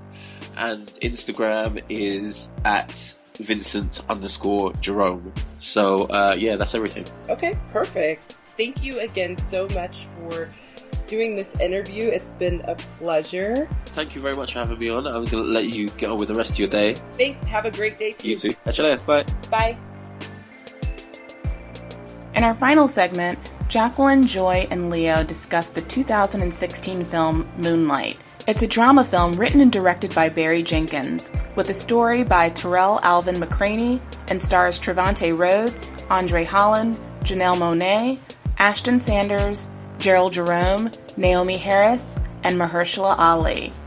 The film had its world premiere at the Telluride Film Festival on October 2nd of this year. It has received widespread acclaim and has grossed over $3 million.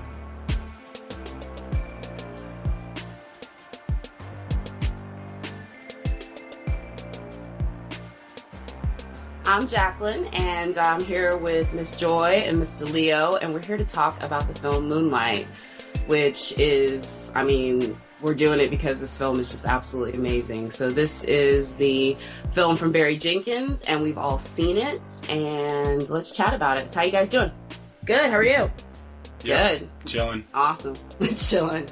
So I saw the film at TIFF, which I thought was I was blessed for that one. Right on. But I was happy that it was on one of my films I was excited about because I saw the trailer. The trailer came out just a little bit before I got to TIFF, and I didn't know anything really kind of going into it. And then like the week before TIFF, everyone that went to Telluride said how awesome it was. So that's what I knew going into the film. What did y'all know before you saw it?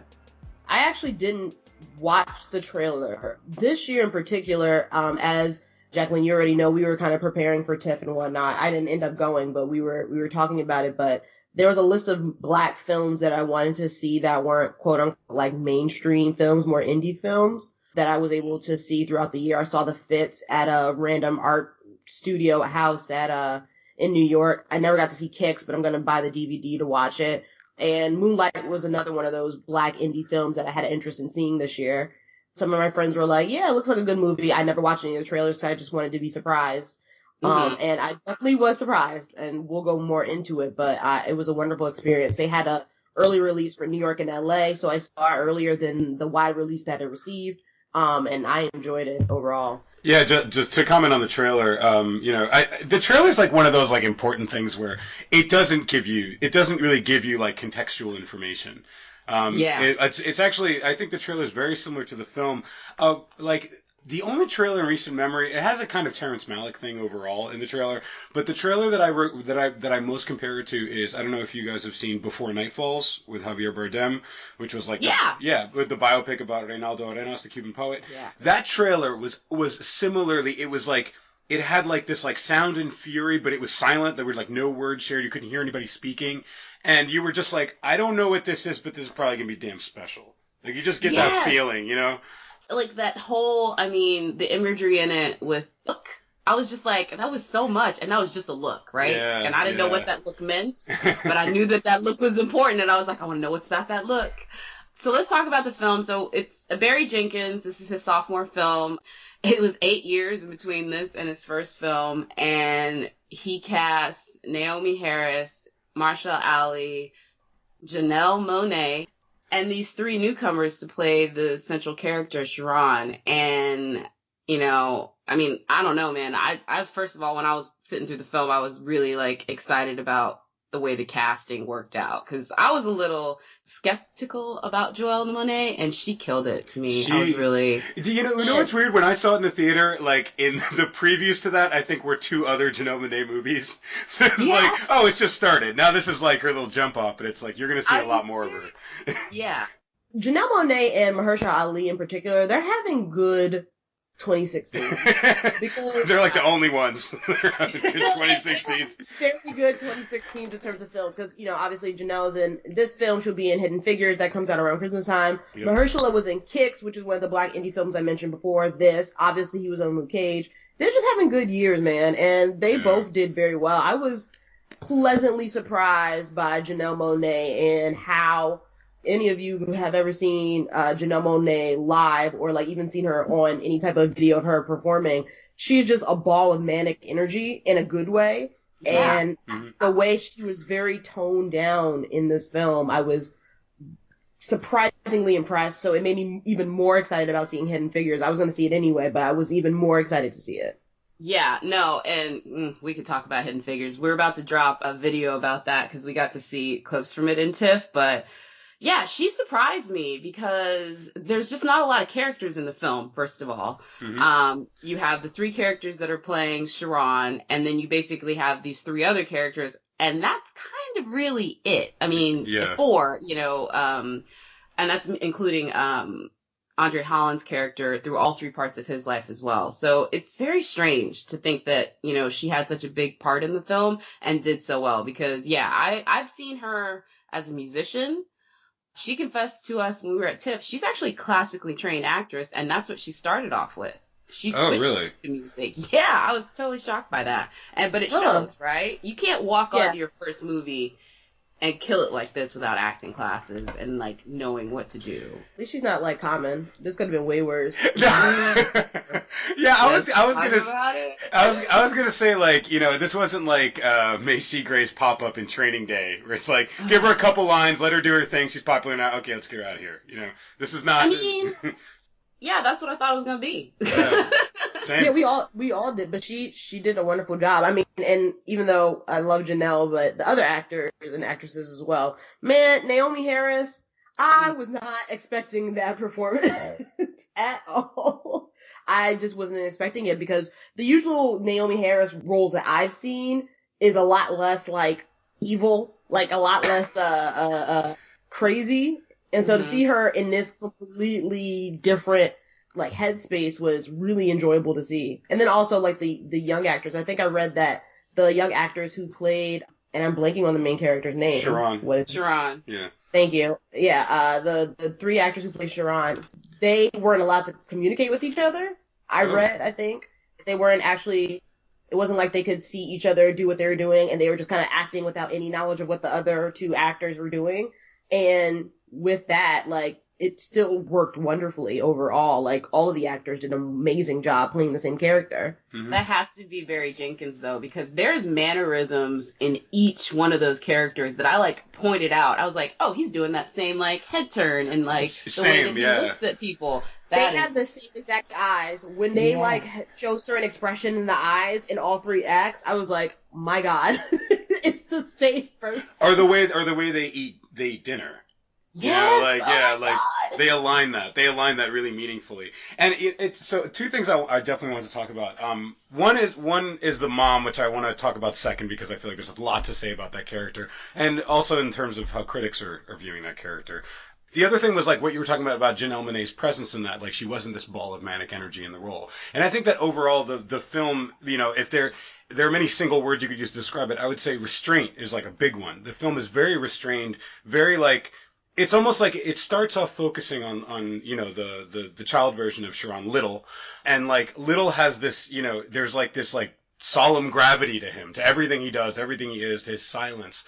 And it's almost like, sometimes I feel like there are parts in the movie where everybody else is drawn into that gravity, into that magnetic force of this character who is like so silent and miserable, but like passionate, but like restrained. And so everybody's kind of restrained. Everybody's kind of withheld.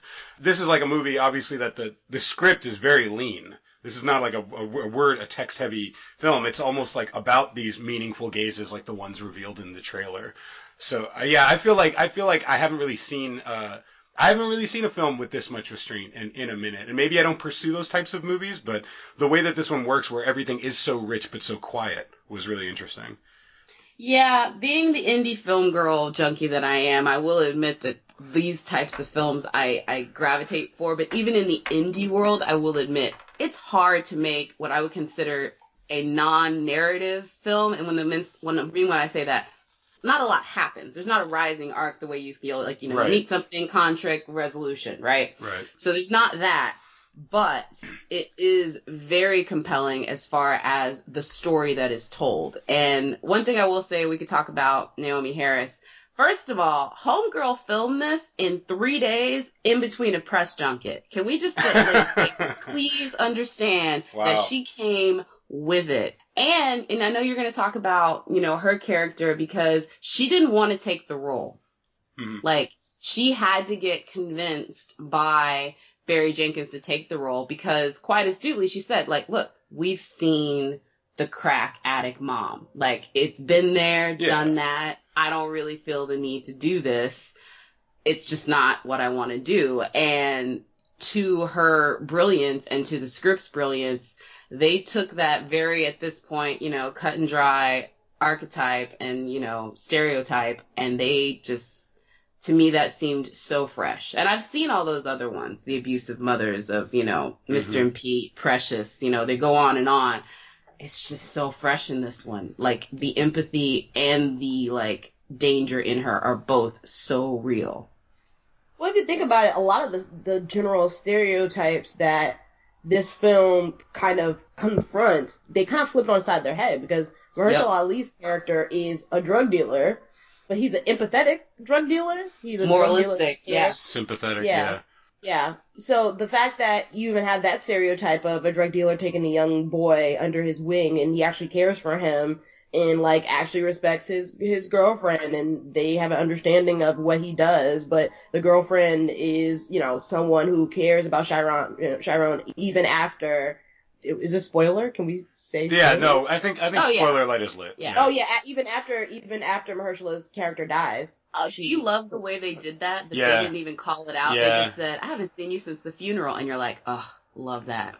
Yeah, it's interesting because Ali's character, I mean, the obvious, the strings to be connected are that one, I mean, he's a sham. He's a hypocrite. He is part of the, reason that Chiron's mother is poisoned.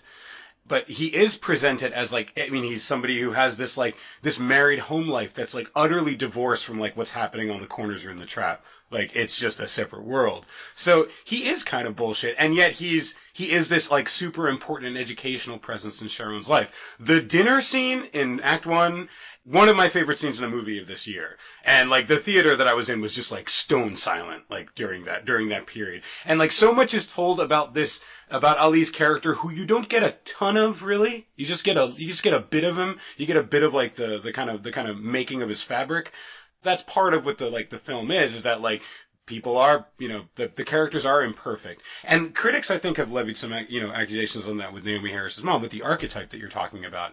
At the same time, I actually found her character very sympathetic. I found her, angry and confused and beset, but, also, she's a single mom, trying to do what she's trying to do. How often do you get a character who is, the crackhead stereotype that finds some type of healing from that? In Act 3, she does go and end up in rehab, and she's trying to do better for herself. How often do we see that type of closing to her story? Visited by her dealer son, of course. Yeah, exactly. Who's having none of it, who doesn't care. And, I mean, okay, let me go ahead and speak my hook'em horns again. I try to put it on everything that I love. Austin, Texas, Trevante Rhodes, UT alum, bringing it in the final act as Chiron, playing his new transformation, because, I mean, we haven't really illustrated it, I think, carefully, but Chiron is almost like a different person in each act of the film. Yeah. And they all kind of tell who he eventually becomes, which is, this very rough gangster from a boy that started out getting beat in the back of the schoolhouse for being soft. and that's what he becomes, you know? And so it's very strange to see that, but each character built that transformation. And I love that the film structured itself in those 3 acts, and they were so separate, yet so part of the same story. But the media, you were talking about, Naomi. Yeah. Yeah. Let's talk about this film being reviewed and talked about. Listen, and this just goes back to somebody who's a black woman, even though I am heterosexual. Listen, as somebody who deals with intersectionality all of my life, it is super imperative that if you don't understand intersectionality, don't write an article about a movie that literally the core of it is intersectionality. Or acknowledge your ignorance. There's a huge thing for acknowledging your ignorance in criticism. Like, it's okay to be like, I don't necessarily get this, but I can see how it's powerful. Or there's nothing wrong with that. Yeah.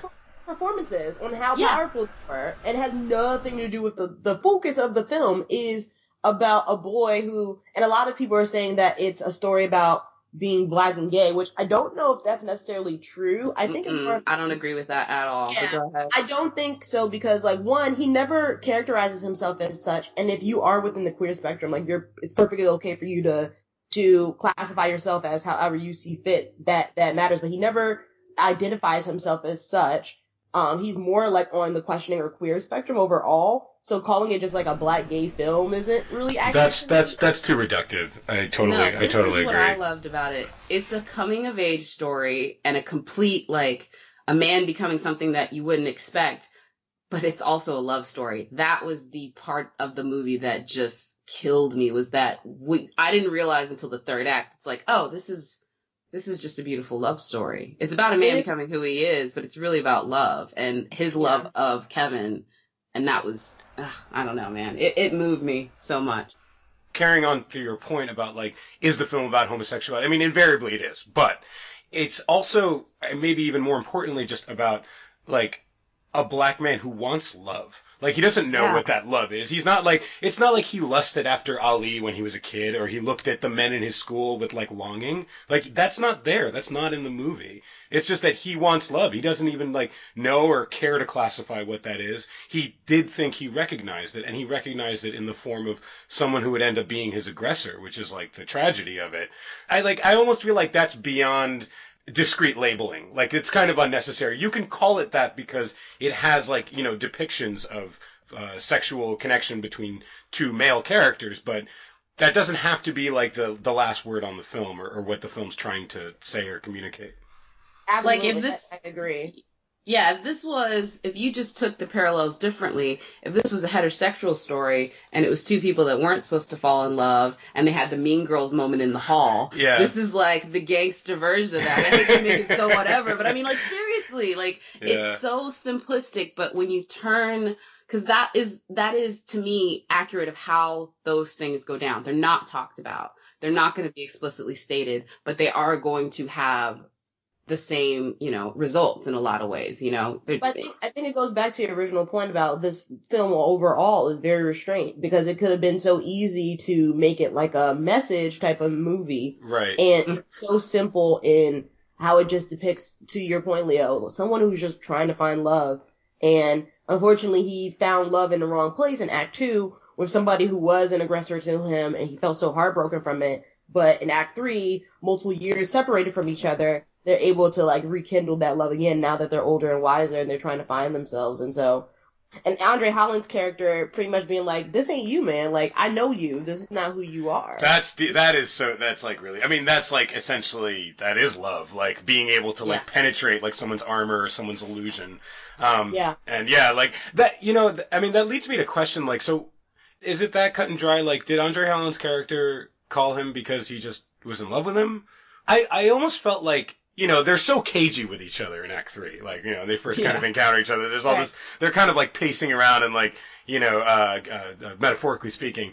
And it's like, I started to think, like, is is Andre Holland's character like looking for a sexual connection or looking for a romantic connection, or is he just like, does he feel like lost and different and so changed in life that he's like, I just want like a piece of like the old real part of me, and so that's why I called you? Like, I don't really know. And the kind of, you know, mysterious way that the film ends with what seems to be a romantic resolution, but again is restrained and again is not explicitly stated or depicted. Yeah, like makes me really wonder on that. I read the whole third act, or that whole portion of the third act, as something romantic, because I don't think I could help myself. Like, I wanted a romantic resolution, but I'm like, maybe it wasn't even like, or maybe Andre Holland's character didn't do that deliberately. Maybe that wasn't part of his design.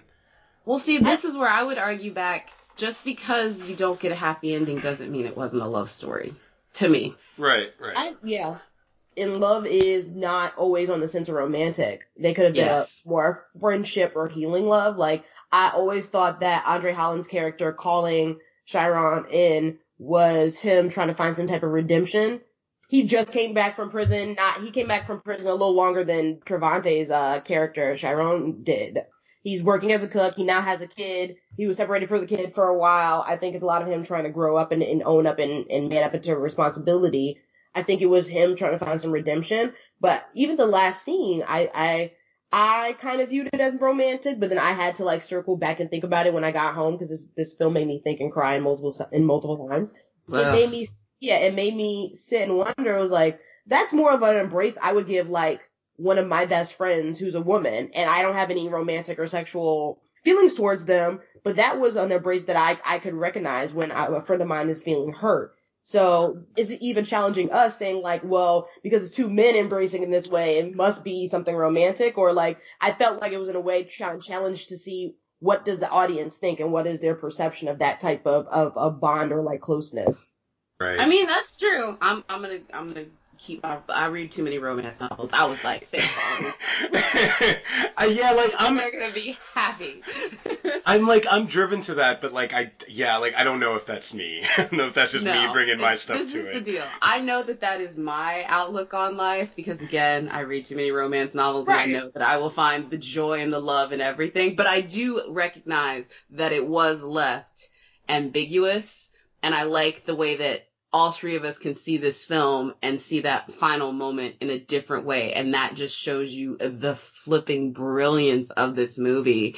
And again, you know, it's a movie where I gotta forget who made the quote, but some stupid newspaper was like, you know, this is a film about a young black gay kid from the ghetto and why you can relate to it too. And I'm just like, okay, y'all, come on. The quote was like, poor, black, and gay. Yeah. Right. Which, yeah. The part that upset me the most about that was the poor part. Because I was like, yes. I was sitting here like, but the poor wasn't really focused in the film. Like, where did y'all get that from? What? Like, okay. Like, I was very confused. The beauty of this film is the fact that it is the story of who these people are and where they're related to, but the story is told so beautifully that you don't need to say that everyone relates to it. That's the beauty of the story, is it doesn't feel that preachy, and for you to put this stupid title like that on a review on top of it, literally to me defeats the purpose. Like, if that purpose of that film was to laud the movie or make people go see it, I mean, I think you just missed a big point of it. Like, it again, all of those three things that they mentioned in that article, poor, black, and gay, none of those things were really the focus of the film. I agree with you guys that it's really more of just a general love story. Yes, he's black, and we can identify with the blackness because we're black, and so we were viewing it as such. So it's very clear that the boy is black. The name of the movie is based off of In Moonlight, Black Boys Turn Blue. Like, Blue. Yeah, it's definitely based on blackness, but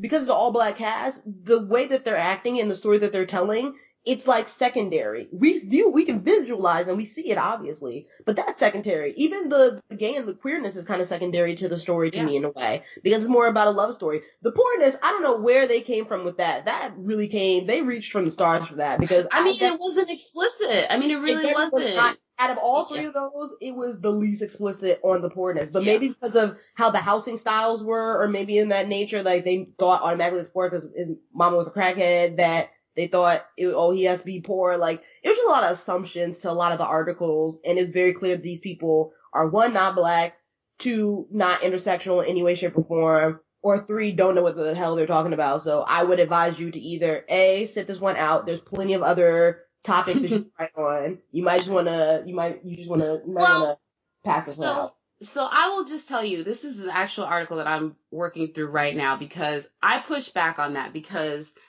I have gotten a little bit deeper into film criticism, and I feel that a lot of people do one of two things when it comes to films like this and Birth of a Nation and other, films of a certain ilk, right? They either just, with white guilt and stupidity, laud what is not great and make it into more than what it is. They take a hard pass and they don't learn anything from it. Or they get somewhere in the middle where they make the review, and either sometimes they actually make brilliant reviews, because I've read a ton of reviews about this film, and some of them are beautiful and thought out and come to points and conclusions that I would have never thought of, and these are by white cis men. And some of them are not so much.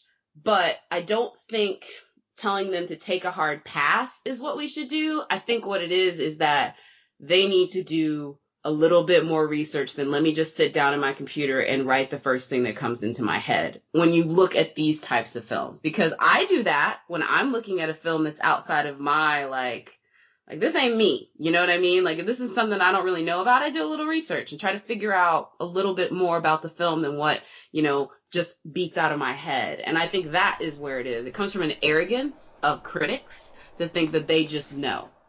Right, or a value in that first opinion, in that hot take. Yes, exactly. Right. Yes, that is exactly right. And even the arrogance of the writer, but it's the arrogance of the writer that's wrapped in a certain amount of privilege that you, as a writer, for example, wouldn't experience. As people of color, and especially like Black women, you and I, Jacqueline, we probably would, if it's an article or something I don't know, I'm usually one that'd be like, you know what, I'm not trying to look stupid. Thank you. Yeah. Either pass on it, or let me do some serious research and then give you a draft. And if you think as the editor, this is not going to work, you know what? I'll take the L. I'll write something else. But that's just my thing. I like to be respectful in general to people's topics that I don't know. But here's the thought. Don't you also think that that Black women, especially Black women critics, have a lot more to lose by fucking it up the first time? That's also very true. Because I will admit, I am like the safety girl of reviews at this point. Like, I am very rarely take a very hard take. It's true, because God forgives, but Twitter doesn't. So you gotta be exactly. One film where I just laid it out, and I was not near as harsh as I could have been, was The Killing Joke. I was like, forget this, because I walked out of that theater so through.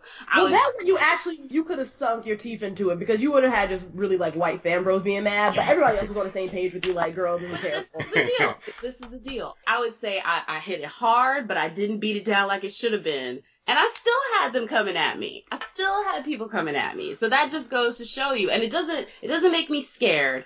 It makes me try to be as objective as possible, because this is the other thing I will say. I'm glad Moonlight is having its moment, because I will talk about how I feel about Moonlight, Birth, to wrap things up, because I have this whole opinion about it.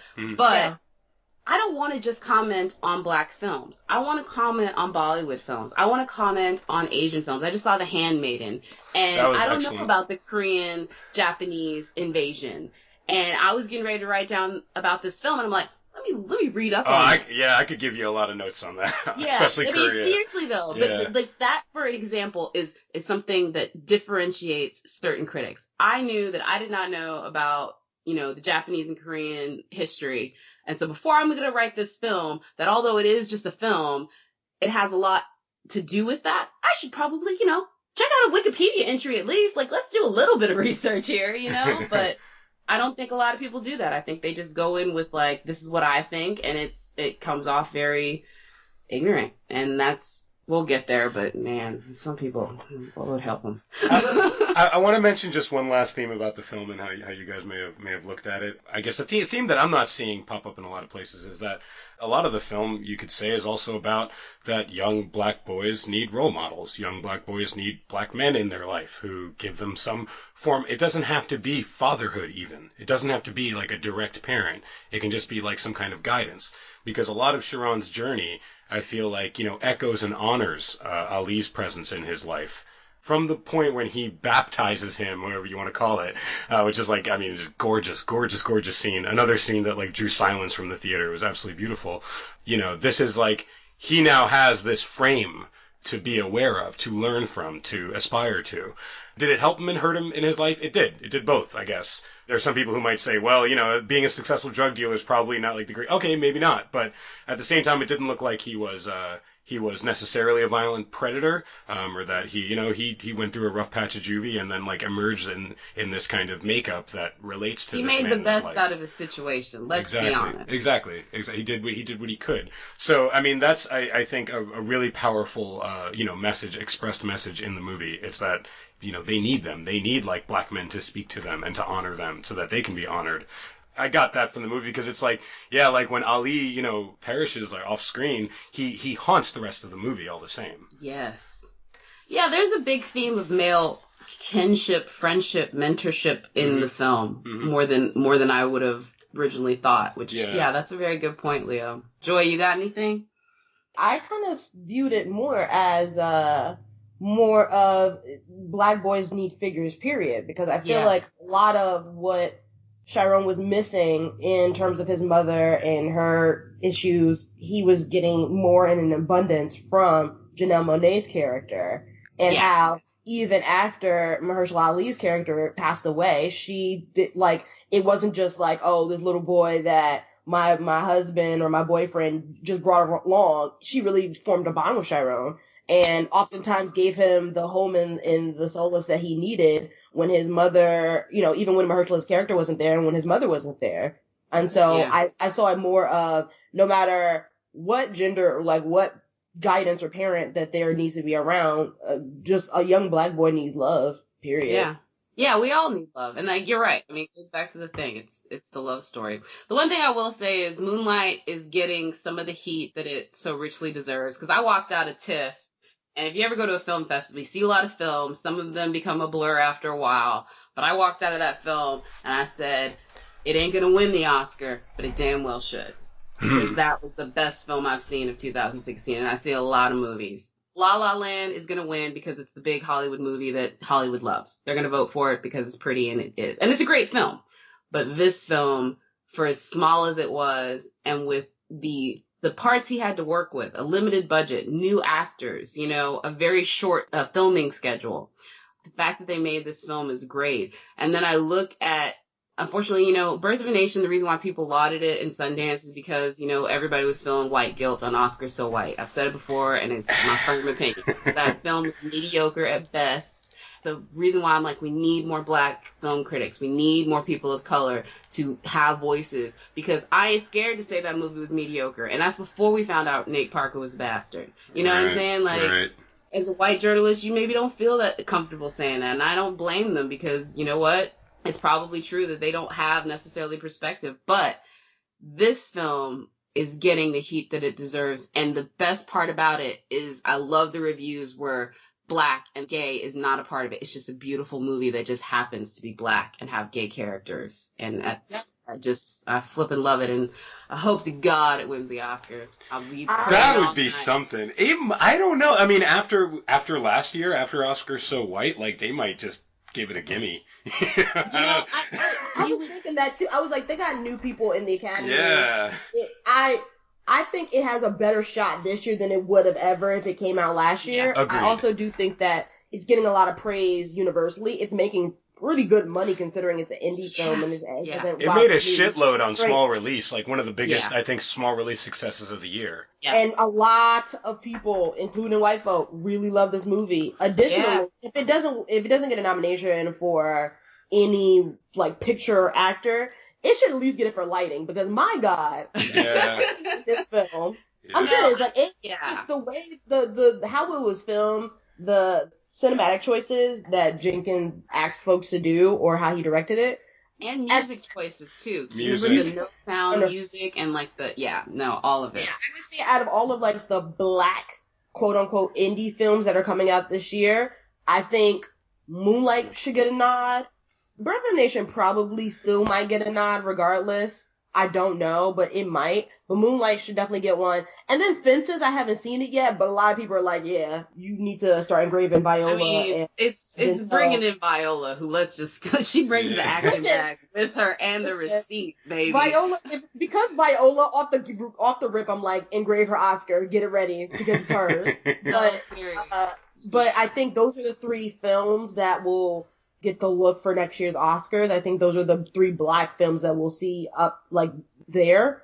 And I do think like Jenkins, I think Andre Holland might get the nom for actor. He wasn't in there long enough, but man, I really enjoyed his performance. He was in the theater when I saw it. I saw it with Rebecca and some of them not in Harlem, at Lincoln Square. And he was like in the theater. He was so shy. Like after the show, a bunch of people kind of rushed him, and he was like, "Oh yeah." But yeah, well, it was pretty cool. I stalked Naomi Harris at TIFF, and I was just like, I don't want to take a picture with you because you're too damn pretty to be in a picture with me, but I gotta take a picture with you. I was in love with her. I was like, I knew Andre Holland was going to be a star. I got to see him at MLK Now when they were doing and reading quotes from various, famous Black activists, and he did Malcolm X. And I'm like, so are we just going to have a Malcolm X movie with him in it? Because the way he did it and his cadence, and he took it so seriously that I was just like, so, yeah, we're going to have this Malcolm X movie, right? And he's going to be in it, right? It's going to be Malcolm X, right? Because I was just so impressed, and I was like, I didn't know who he was prior, and I was like, he's gonna be a star. So to see him in Moonlight, and then he's gonna be in A Wrinkle in Time, I was just like, we're here. We're ready. I'm so ready. Yeah, mine for him was The Nick, that show on Cinemax that nobody saw. Where I didn't see it. Black Doctor. I remember it. Yeah, I heard he's very good in that. Yeah, he was really good in it. But anyway, so obviously we love the film, but I mean, let's just go ahead and say this. Go see the film. Don't bootleg it. Don't download it. Don't stream it. We want them to make more independent Black cinema. And I'm sorry, Hollywood doesn't understand anything but its wallets. So please continue to support this film. Tell more people to support it and not just Black folks. Yeah. Just as some advice, if you live in the New York area, listen, I know how expensive it is. If you go in the morning at like 11 a.m. or 10 a.m. on a Saturday, your ticket will be like $7. Yeah. Trust me, I'm doing this to help you out. You do it that way. That way you support the film, but you're not, having to take out a whole loan to see it because you know how much New York movie tickets are. You're welcome. Yeah, and it's lighter now. It's gone to more. It broke. It broke out. It's still not everywhere, I don't think, but it broke out. But it's bigger. I mean, I'm lucky I live in Austin where we have the Alamo Draft House people, and I don't know, they must like beg people to get movies because we get movies that nobody else gets. It's like in 4 markets. It's in like LA, New York, Toronto, and Austin. People are like confused as to how we get a movie, but I'm lucky. We had Moonlight like 2 weeks ago, so I'm been happy. To play off what Jacqueline was talking about too, I want to just make an announcement to the Jamaican dude that sells bootlegs on the D train in the Bronx. Can you Can you just not bootleg this one? Like, I don't know, pass out a flyer. Tell someone to go pay a ticket to see a movie. I do not want to see a Moonlight bootleg. I haven't seen it yet. I don't want to see that on anybody's bed sheet on the subway train. Listen, I'm from the Bronx. My Bronx all day. My Bronx brother and sister. Please do not bootleg. please don't.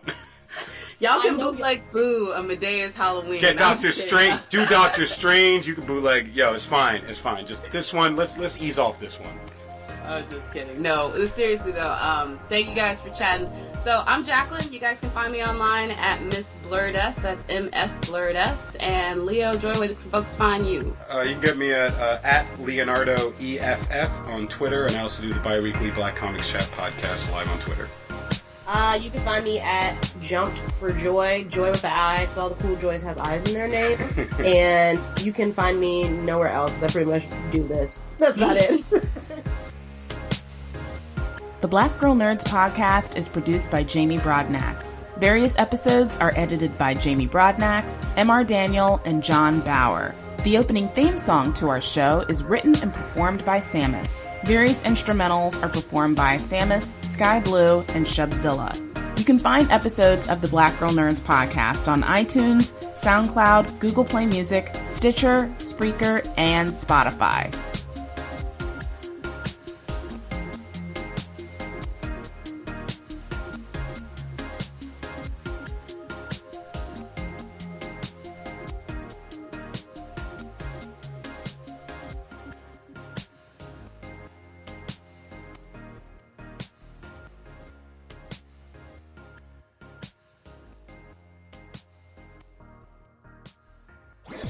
That was a HeadGum podcast.